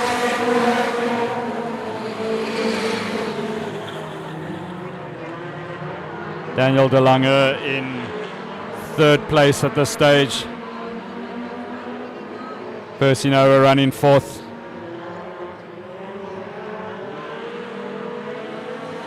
Percy Noah now under pressure. He has got Edwin Drake breathing down his neck once again. Edwin Drake and Percy Noah, we've seen them having lots of ding-dong battles.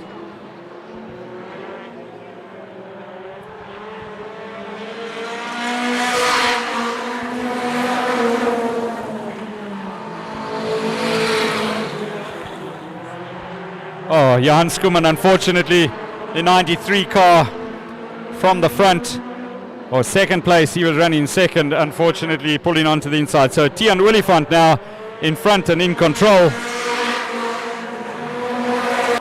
Percy Noah goes through in 2nd place. Edwin Drake now up into 4th place as Johan Skuman manages to get the car going again.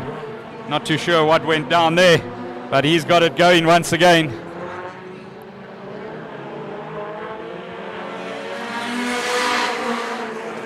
Tiaan Olifant goes through. Percy Noah, Edwin Drake having got ahead now. He's up into 3rd place. 3rd place for Edwin. Percy Noah just ahead of him.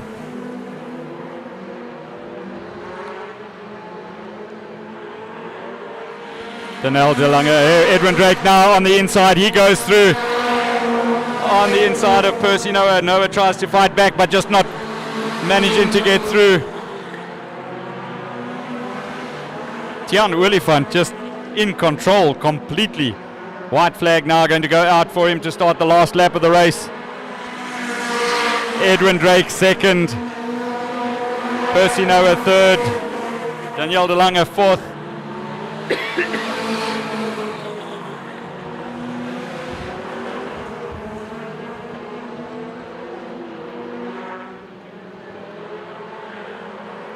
Checkered flag for our race winner, Tiaan Olifant. Edwin Drake is 2nd, Percy Noah 3rd, Daniel De Lange in 4th place. 5th place going to be a dash to the finish. 107, Jean Gerber just managing to keep ahead of Ryan Dalton in the 129 car. So that concludes the 2nd heats of the Auto Aid 1660s. Next up will be the standard V8s.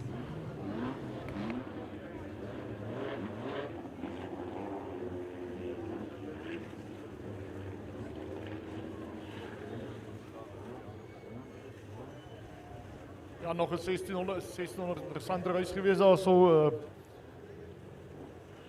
Volgende wat uitkomt, het ons V8 Standards. Ongelukkig niet baie van hulle, maar hulle is redelijk op spoed. Charlie van Gent natuurlijk die favorite daarop. Dan heb ik net over Brendan gehoord praat van die favorite van Charlie van Gent. En toen kwam André Olivier met de opzet daar. Zo ja. Maar eens kijken wat gebeurt in die race. Paulien Buiten, tweede heat. Thanks, Brandon. The Sheriff move into the front of the field, the man in pole position, Marius Oosthuizen in the Swift Electrical Mercedes. Oh, he is in pole. Charlie van Gent on his outside. That big Ford Falcon left-hand drive. Beautifully prepared car. On the next row of the grid, 39 is Nico de Bruin Senior. On his outside, 224 is Andre Olivier. Then we've got 21 Saki Palm. And last but not least, Andries Olwagen.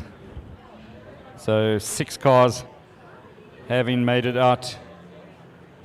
Don't see C11 of Cornell Victor, don't see him out on the circuit.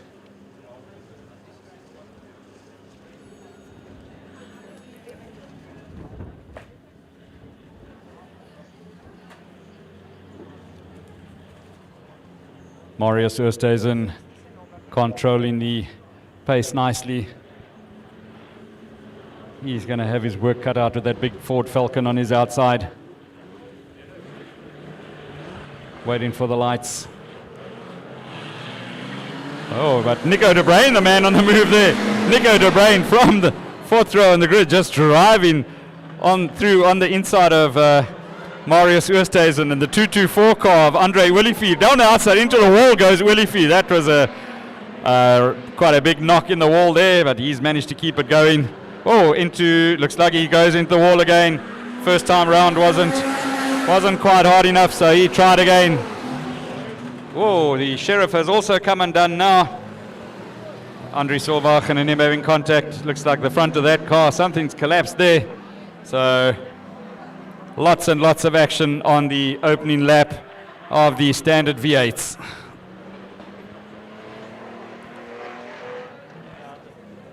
Started with Andre Olivier hitting the wall down on the entry into the back straight, and then not too sure where the contact suddenly came in. He hit the wall a second time, and then all of a sudden Marius Oosthuizen was involved in the mix there as well.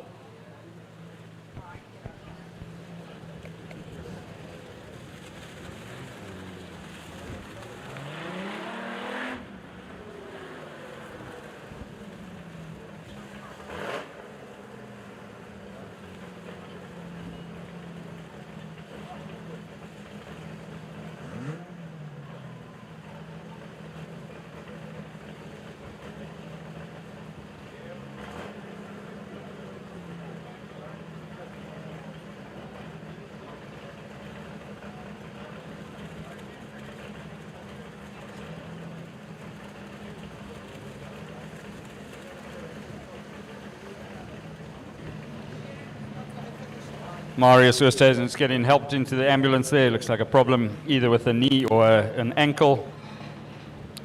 Just looking at the damage to the car, obviously it was a fairly big impact. Hopefully nothing too serious there. I mean on Marius and not on the car. The car looks like it is certainly serious. Lots of damage. That front wheel completely out of position.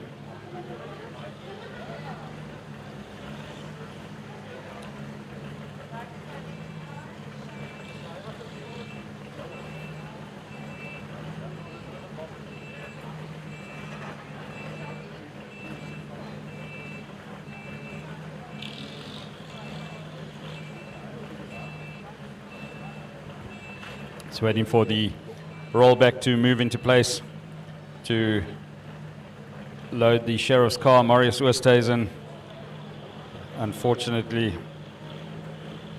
looks like he's going to need to receive some medical attention.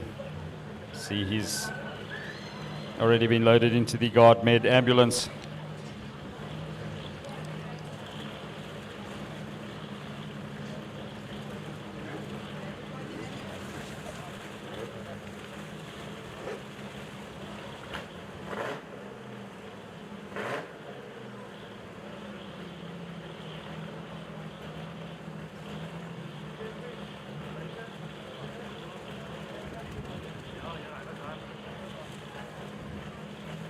The rain has come a little bit earlier than predicted, Hopefully it's just a gentle shower that moves over, but just having a look at the forecast. I've had the forecast running live next to me because the threat of rain, and it showed the rain should have only been with us from about 9 o'clock, but it's arrived earlier than anticipated, and rain for the rest of the night into Sunday morning. So yeah, just looking now, you can see the damage to the 121 car of Marius Oosthuizen, the Swift Electrical Sheriff branded car.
Down to 4 cars in the standard V8s. Charlie van Gent leads him through, Nico de Bruin second.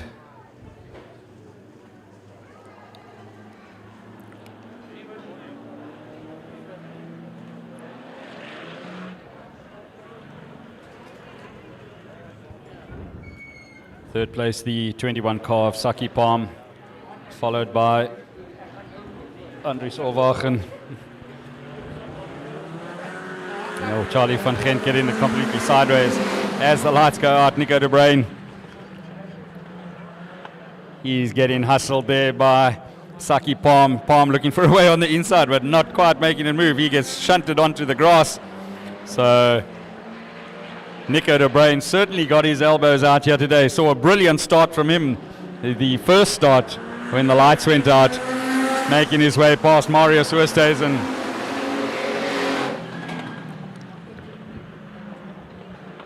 A little bit of rain that we had suddenly seems to have disappeared again, so hopefully it stays away for the rest of the evening as Charlie van Gent opens up a bigger lead. Oh, Nico de Bruin gets it completely sideways. He gets collected by Saki Palm.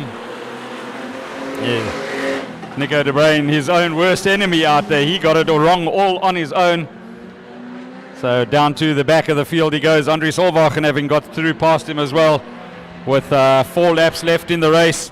This has been an incident-filled heat in the standard V8s. Charlie van Gent goes through,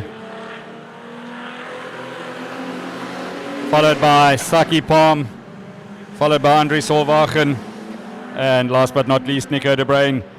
When I chatted to Gary Fleming on Tuesday night on the Second Gear talk show, I predicted that Charlie van Gent would be the man to watch, and he certainly has proved me right. Come here on a mission. Brilliant, brilliant racing from him so far. Saki Palm second as he goes through. Andries Olwagen just behind him. Nico de Bruin's car showing some front end damage after that spin that he had. White flag now going out for Charlie van Gent.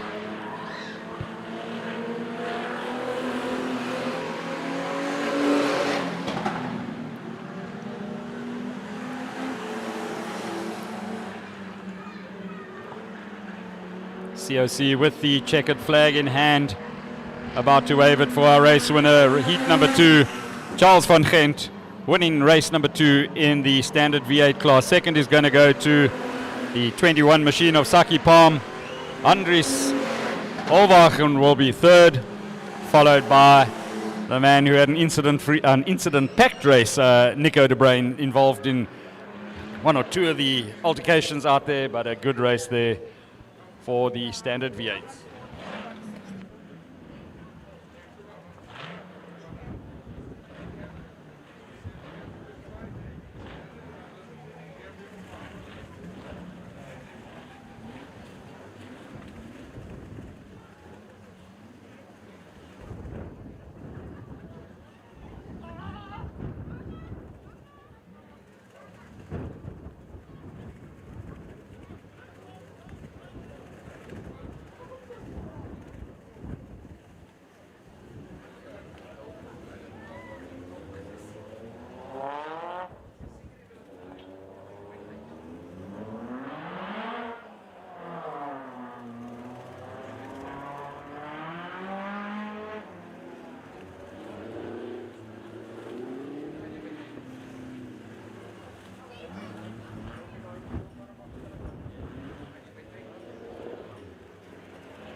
Chanel van Tonder in the 173 car on pole position.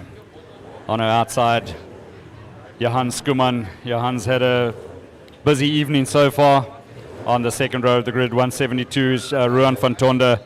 On his outside, Tian Olifant. Now, last but not least, Jaco Putto. Jaco in the colors of JM Racing, Hitman Wings and ADL Fiberglass Repairs. A lot of the guys tonight can visit ADL Fiberglass Repairs to get their cars put back together. Seen quite a bit of damage so far this evening. So this is the Hot Rod class sponsored by Algoa Steel.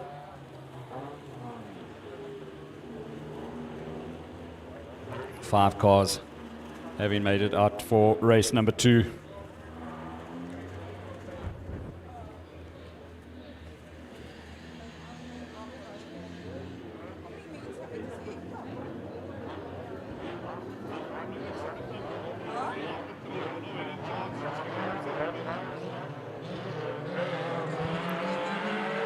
Chanel van Tonder, oh no, COC not happy as the rain once again comes down. This is going to put a damper on proceedings, I'm sure. Good start there from Chanel van Tonder. Not too sure why it was. The start was aborted. Johan Skuman was well positioned there as well. Oh, the rain certainly coming down in buckets now. It's going to make life very, very interesting out on the track for the hot rods. This is Algoa Steel Hot Rods. Once again, we go racing. Oh, brilliant start from Johan Skuman. Just driving around the outside of Chanel van Tonder. Skuman into the lead he goes. You can just see the cars already starting to get very twitchy out on the circuit, and there's the first one off the circuit he goes. That's the 172 machine of Ruan van Tonder. So oh, there goes the next one. The surface obviously very, very... Ruan van Tonder can't get the car turned around to go in a straight line. It is so wet, just getting absolutely no traction.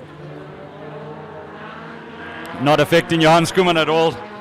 He's just running away from it down the back straight. The rain seems to have stopped momentarily again, so just a quick sudden downpour that we had.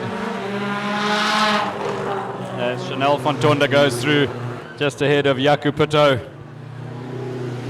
163. Oh, not 163.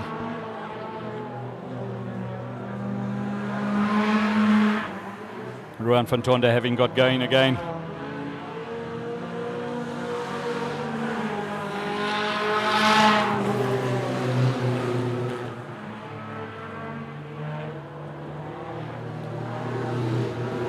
Sorry, number 161 on the back of Tian Olifant's car.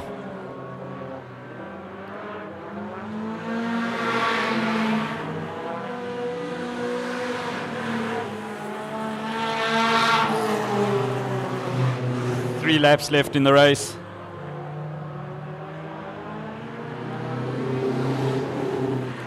Tiani Oliphant completes another lap. Johan Skuman coming through to start the second last lap of the race. He's got Ruan van Tonder, who's a lap down. Skuman goes through on the inside.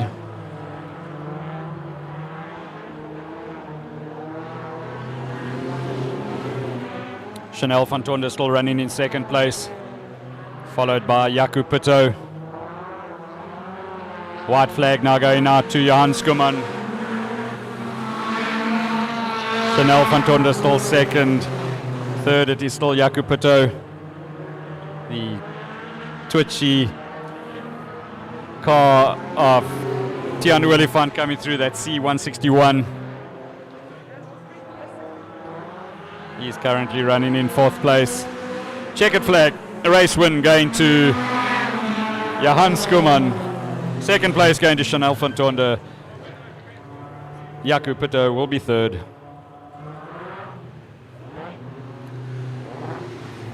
Tianu Oliphant gets fourth, and fifth place will go to Ruan van Tonder.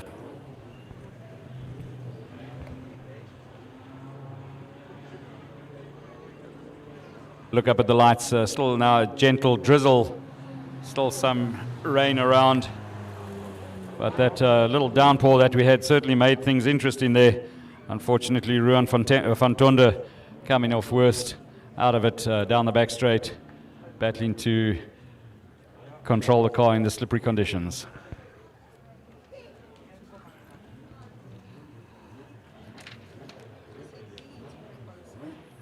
Next up is the 2.1 modified, and the 2.1 modified is brought to you by Midas Linton Grange. A massive thank you to Midas Linton Grange for sponsoring the 2.1 modifieds.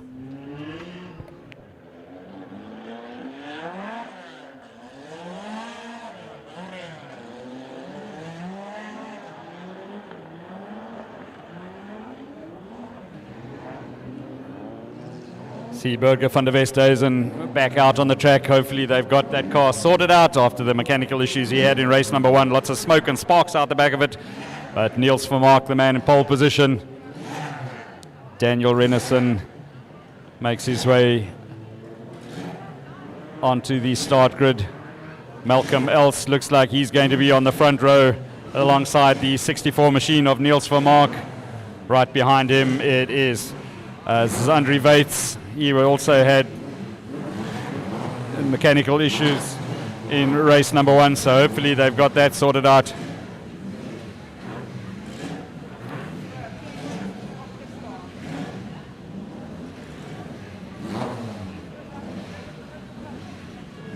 Claude Skorbinski unfortunately not making it out.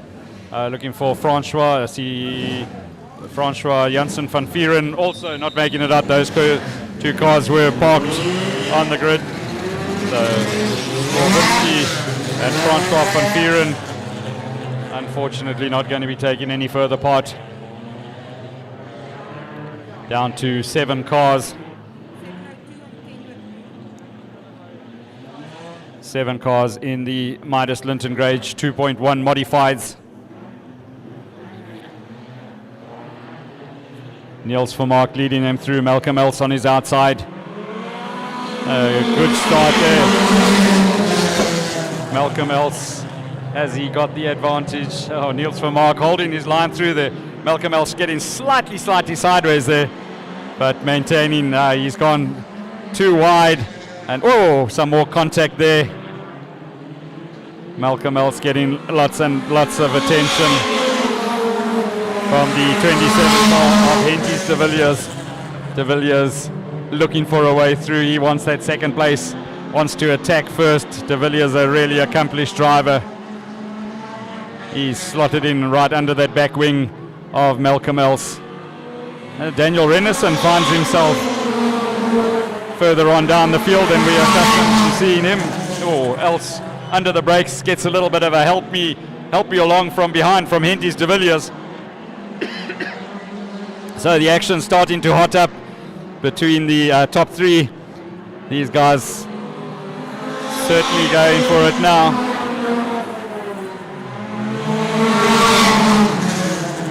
De Villiers attacking Malcolm else down the back straight once again. He's lining up maybe a different form of attack this time around. Malcolm else once again getting the car slightly sideways. Daniel Renison trying to find a way through. He's down in what is about 6th place at the moment. So now Renison managing to get through on the inside of the little Golf. Whoa. And then Burger van der Westhuizen getting it all wrong and coming undone. Looks like he's got damage to, oh no, he's going to say the back right wheel, but he's managed to keep it going in a straight line again. Malcolm else under pressure once again. Every time he gets it sideways, Henties de Villiers capitalizes, just looking for a way. They've closed up on the race leader, Niels Vermaak. And with 3 laps left in the race, I'm sure Burger van der Westhuizen is going to come into play as well as a back marker, but it seems to he's going back on pace again. But once again, there's a problem with that car. So Burger van der Westhuizen will definitely come into play now as the leaders come through. He decides to dive on the inside. He goes, retire the car from the race, doesn't want to interfere with the fantastic dice that is happening behind him. Malcolm else once again getting it sideways. Henties de Villiers just looking for a way through. Can't get there this time around. Niels Vermaak having to go defensive. With Vermaak having to defend, it could ultimately leave Henties de Villiers with a gap. He's trying to get past, once again diving on the inside. The white flag did go out there, so this is the race to the flag now. But Niels Vermaak is going to get it just ahead of Malcolm else. Henties de Villiers will be 3rd. Daniel Renison having fought back from further on down the grid. He'll finish in 4th place behind Mornay Alberts in the little Golf. So great action there, some brilliant racing from the top 3.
The next class is the mass hire heavy metals. They'll be making their way out into the circuit as soon as the stricken vehicle has been removed.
the mass higher heavy metals on the circuit. Dane van Tonder on the front row, but on the inside in pole position, Vion Jordan. Oh no, change in position, swapping them around. Dane van Tonder moves into pole. Vion Jordan on his outside. See Steve Antelik missing in the mix now as well. So down to 4 cars.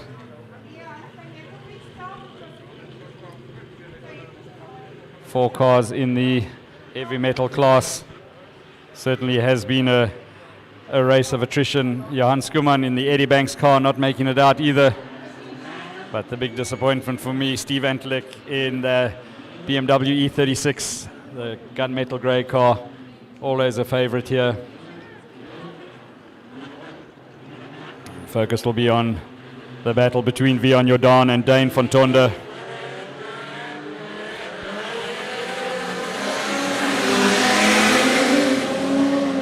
Along with Philip Victor in the mix there as well. Philip Victor getting pushed wide there. Philip Victor around the outside he goes. Great driving from there. Whoa, possibly a little bit of contact with the wall there. But straight out into the lead.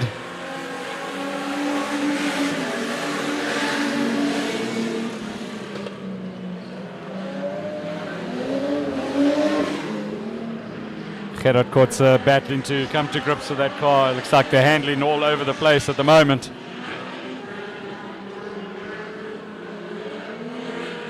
Vion Jordan comes through to complete another lap from the front. Dane van Tonder running in 3rd place.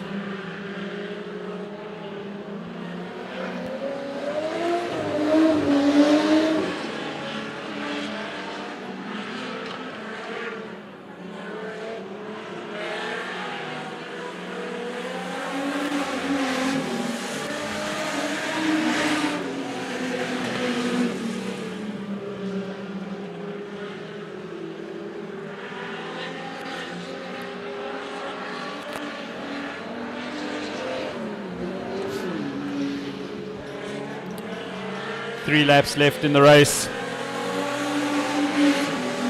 It is still Vion Jordan that leads. The 91 car, Philip Victor in 2nd. 3rd place is Dane van Tonder. 4th place is Gerard Kotze.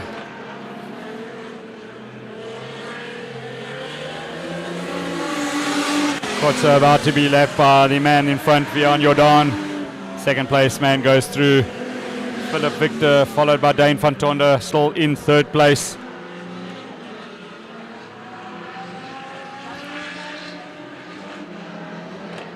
Coming through now, they will... Oh, it's checkered flag already. Sorry, the board was showing 3 laps, but already taking the checkered flag. Vion Jordan wins. Philip Victor 2nd. 3rd place going to go to the 96 car of Dane van Tonder. 4th place will go to Gerard Kotze. Concludes the 2nd heat of the heavy metals. Heavy metal sponsored by Mass Hire. Next class that'll come out on the circuit is the Joubert Construction American Saloons. They'll be up for their 2nd heat before we start again with the 1660s for the 3rd heat of the night.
Yeah.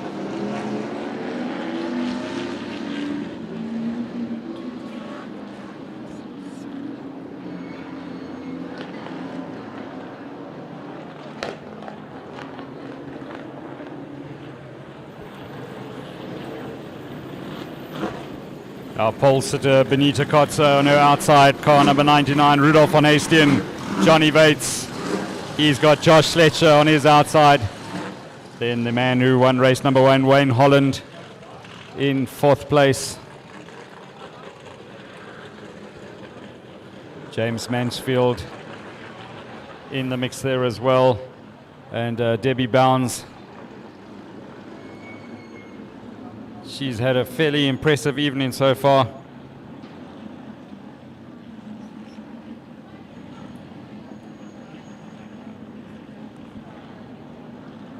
Having a look for the 71 car of Benita Kotze. She leads them through.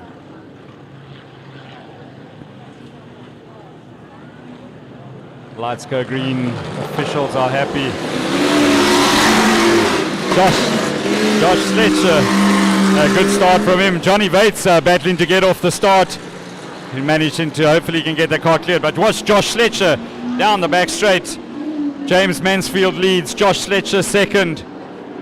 Sorry, no, it's not. Mansfield is in third. That's the 99 car of Rudolf van Haastien that leads. Van Haastien leads. Josh Fletcher second. Then we have got James Mansfield. Johnny Bates has managed to get going, but he's way down the field at this stage. Debbie Bounds up into 4th place, ahead of Wayne Holland. So, whoa, big spin there for Debbie, getting it completely wrong. Debbie Bounds spins off the circuit. The number 19 car of Wayne Holland goes through. I see another of the cars onto the infield. Is it the 71 car of Benita Kotze that has gone onto the infield? So Debbie Bounds managing to get the car going again. But Rudolf van Haastien leads Josh Fletcher, followed by James Mansfield. The cars certainly got themselves spread out all around the circuit, virtually on the first lap, with Johnny Bates not being able to get off the line cleanly. So that has spread the field all round. Battle up front continues between Rudolf van Haastien and Josh Fletcher. Fletcher looking for a way past.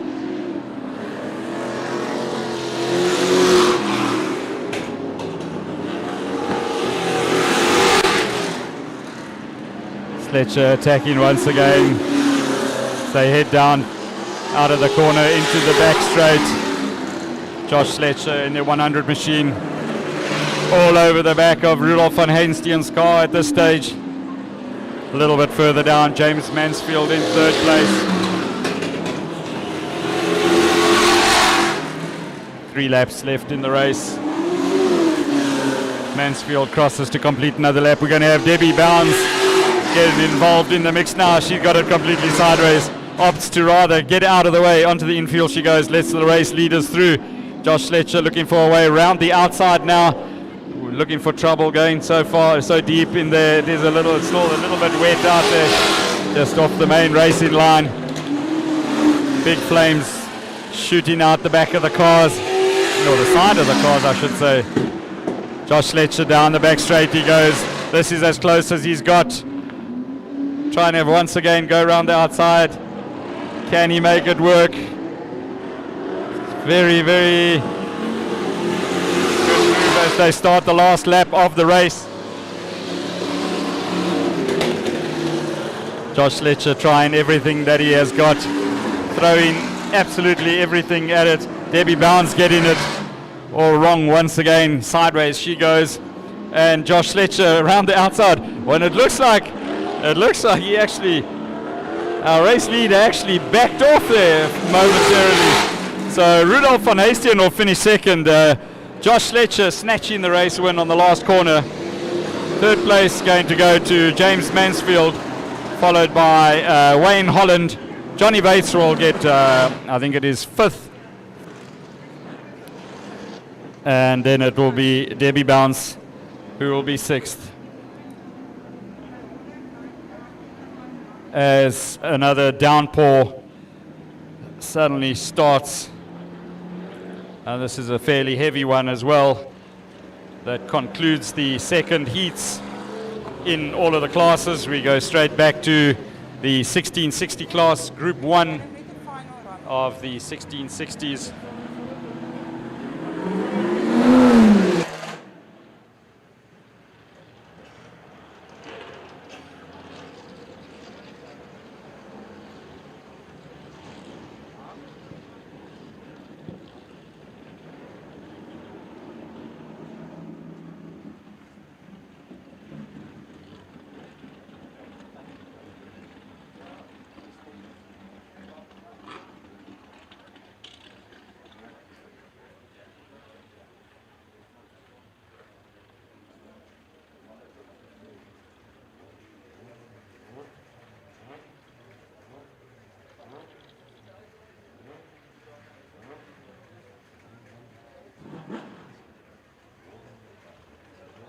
Right, we're waiting for the Auto Aid 1660 class to come out onto the track. Group number 1. Cars making their way out in the circuit. It's going to get a lot trickier now. A little bit more water down on the track. Still a light drizzle. This seems to be patches of rain coming through, heavy downpour, and then disappears. And this is just I think the predecessor of a lot of the rain that is forecast for the rest of the evening, but later on this evening, right through into Sunday. So much needed rain. We'll never complain about the rain, especially in these very, very dry times that we have in the Eastern Cape. Round2 Blanche slotting into pole position once again. Shanae Skane right behind him. Seem to have lost a couple of competitors along the way. Ryan Dalton in the 129 car coming through. And we have got Edwin Drake.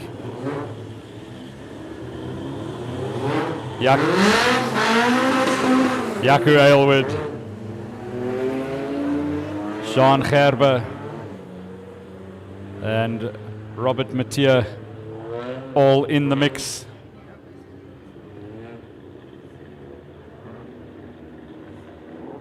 Rain, just a very, very light drizzle, just enough to make things very sticky for these guys out there.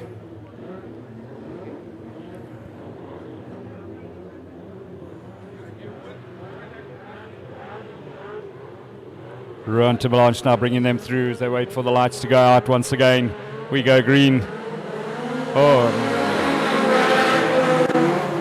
good start there from Ryan Dalton. Oh, very, very tricky conditions now. The guys suddenly getting the feel of them. Ryan Dalton being pushed really, really wide. He had to back off completely. Jaco Aylward up to 3rd, soon to be 2nd. Aylward goes into 2nd. Just chatted to Brent Barnard earlier. They said they're battling a bit of understeer with Jaco Aylward's car. You noticed him going really deep into the corners just now, but into second he goes.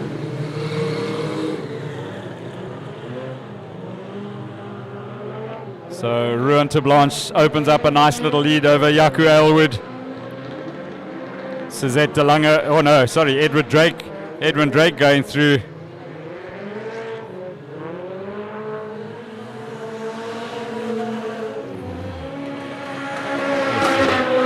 Guys having to nurse the cars through. Shanae Skane sitting in 4th place. Then we've got the 107 car of Jean Gerber. Guys really having to just feather the throttle as they come through. Don't want to over-rev the cars in these conditions. But I must say, Round2 Blanche is just dominating at the moment, opening up quite a gap over Jaco Aylward in the 2nd place. Edwin Drake running 3rd. Shanae Skane 4th.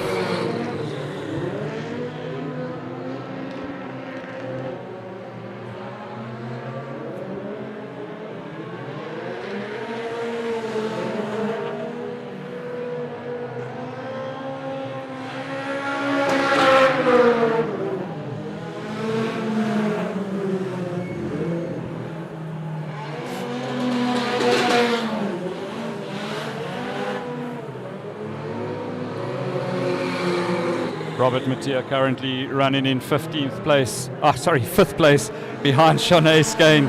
Edwin Drake 4th. Oh no, sorry, Edward Drake 3rd. Cars spread right around the circuit. With, I think it's 4 laps left in the race.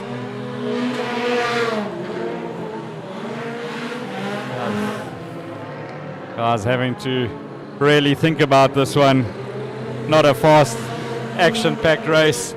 Actually become a bit of a procession as our race leader completes another lap. Second place man, Yaku Aylwood going through, followed by Edwin Drake. Shanae Skane still in 4th place. Oh, raining a hell of a lot harder now. The number 18 car of Robert Mattia goes through just ahead of the 107 car of Jean Gerber. 2 laps left in the race. Ryan Dalton feeling his way through down the back straight.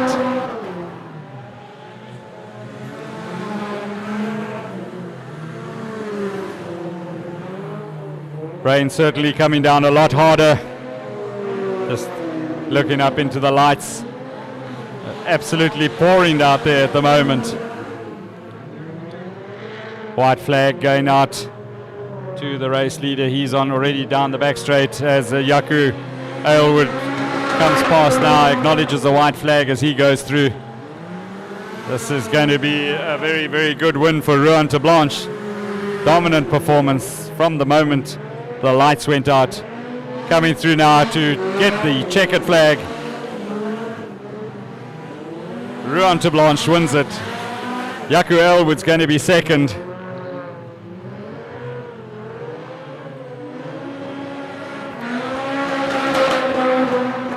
Third place man coming through now, that is Edwin Drake. Followed by Shanae Skane. She comes through now. Robert Mattia will be the next of the cars up there, the number 18 car. Just feeling his way around the circuit. Last but not least, 104. That is Round 2 Blanche.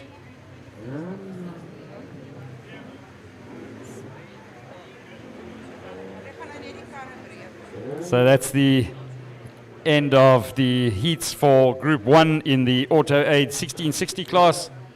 Just waiting for Group B to make their way out onto the circuit. Rain certainly coming down nicely now. A lot more consistent now. We just had the occasional showers moving across, but this has looked like it's set in a little bit better. The wind has died down completely as well, as the second group of 1660s come out onto the track.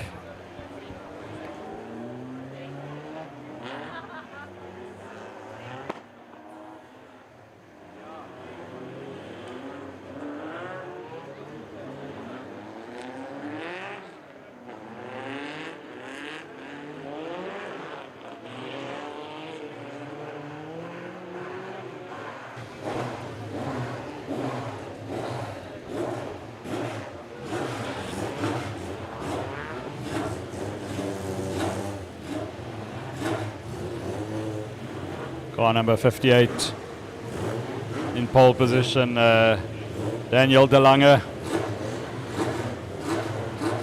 Right behind him, he's got Jethro Swartz. Then Johan Skuman. Just having a look who moved up alongside De Lange on the front row. Just didn't see the number as we went past there. It's the E6 car of Suzette De Lange that's on the front row. So then it's Jethro Swartz. Right behind them, 93. Impressive performance so far from Johan Skuman. Derek Brink in the mix there as well. Just watching Jethro Swart, the car already completely sideways, trying to get that power down.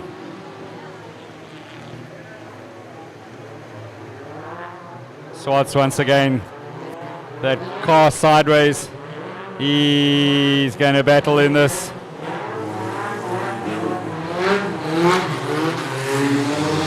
COC wants them to slow down just a little bit, coming through far too quick, not neatly bunched up at all.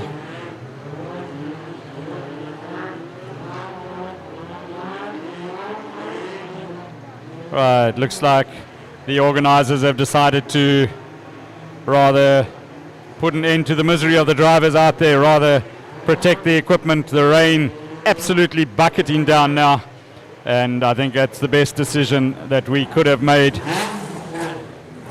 Back to the pits they go. See how long this rain sticks around for, but absolutely bucketing down now, as you can probably see if you're watching on the live stream. We'll just sit back and wait further instruction as to what's going to happen for the rest of the evening.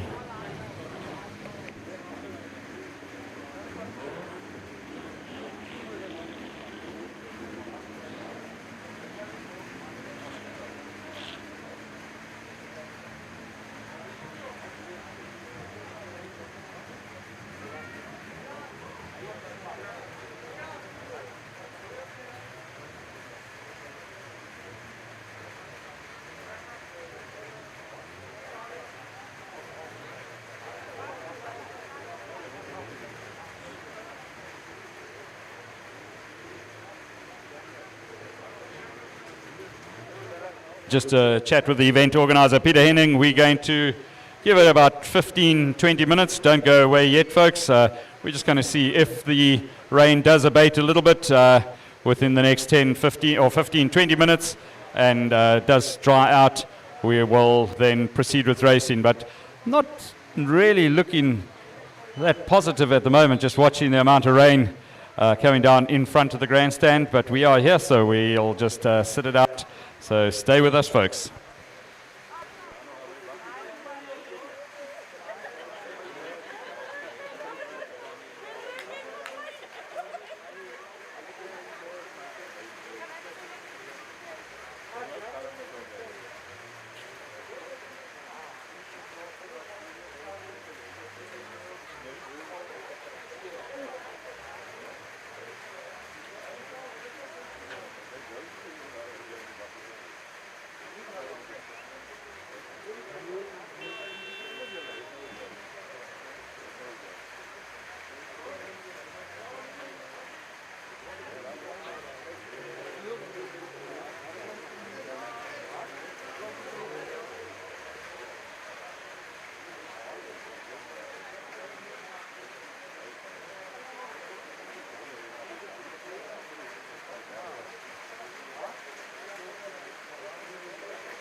nee, staan op en loop hy kant toe, want jy kan nog steeds staan. Jy wil nie luister na ons.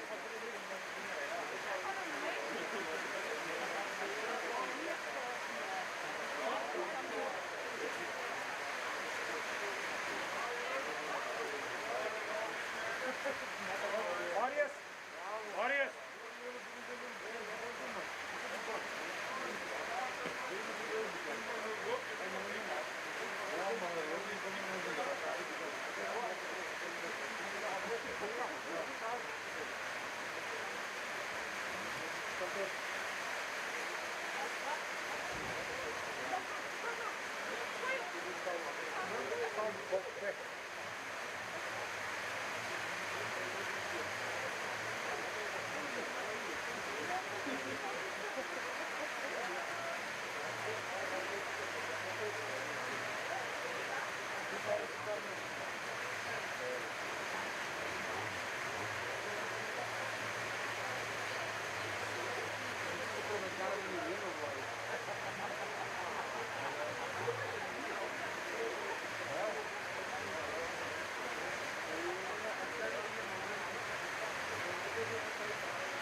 Right, folks, unfortunately, due to the weather conditions, the rain has put a bit of a damper on proceedings here, and the forecast for the rest of the evening not looking good for any further racing to continue. And so due to safety issues, the event directors have decided to rather call it an evening. So a massive, massive thank you to all of you that have been watching on the live stream, and to all the crews that have made it out here to come and support the racing, to all the officials, the marshals, the helpers, Chris van Vieren for the live streaming, the ambulance services, Eastern Cape Medical Response in conjunction with GuardMed. A massive thank you to you guys, as well as the breakdown service, the M&G repairs and towing. A massive, massive thank you to the main sponsors, Algoa Steel, along with Mass Hire, Jaber Construction, Johan van Eck Car Sales, and our media sponsor, Leicester FM.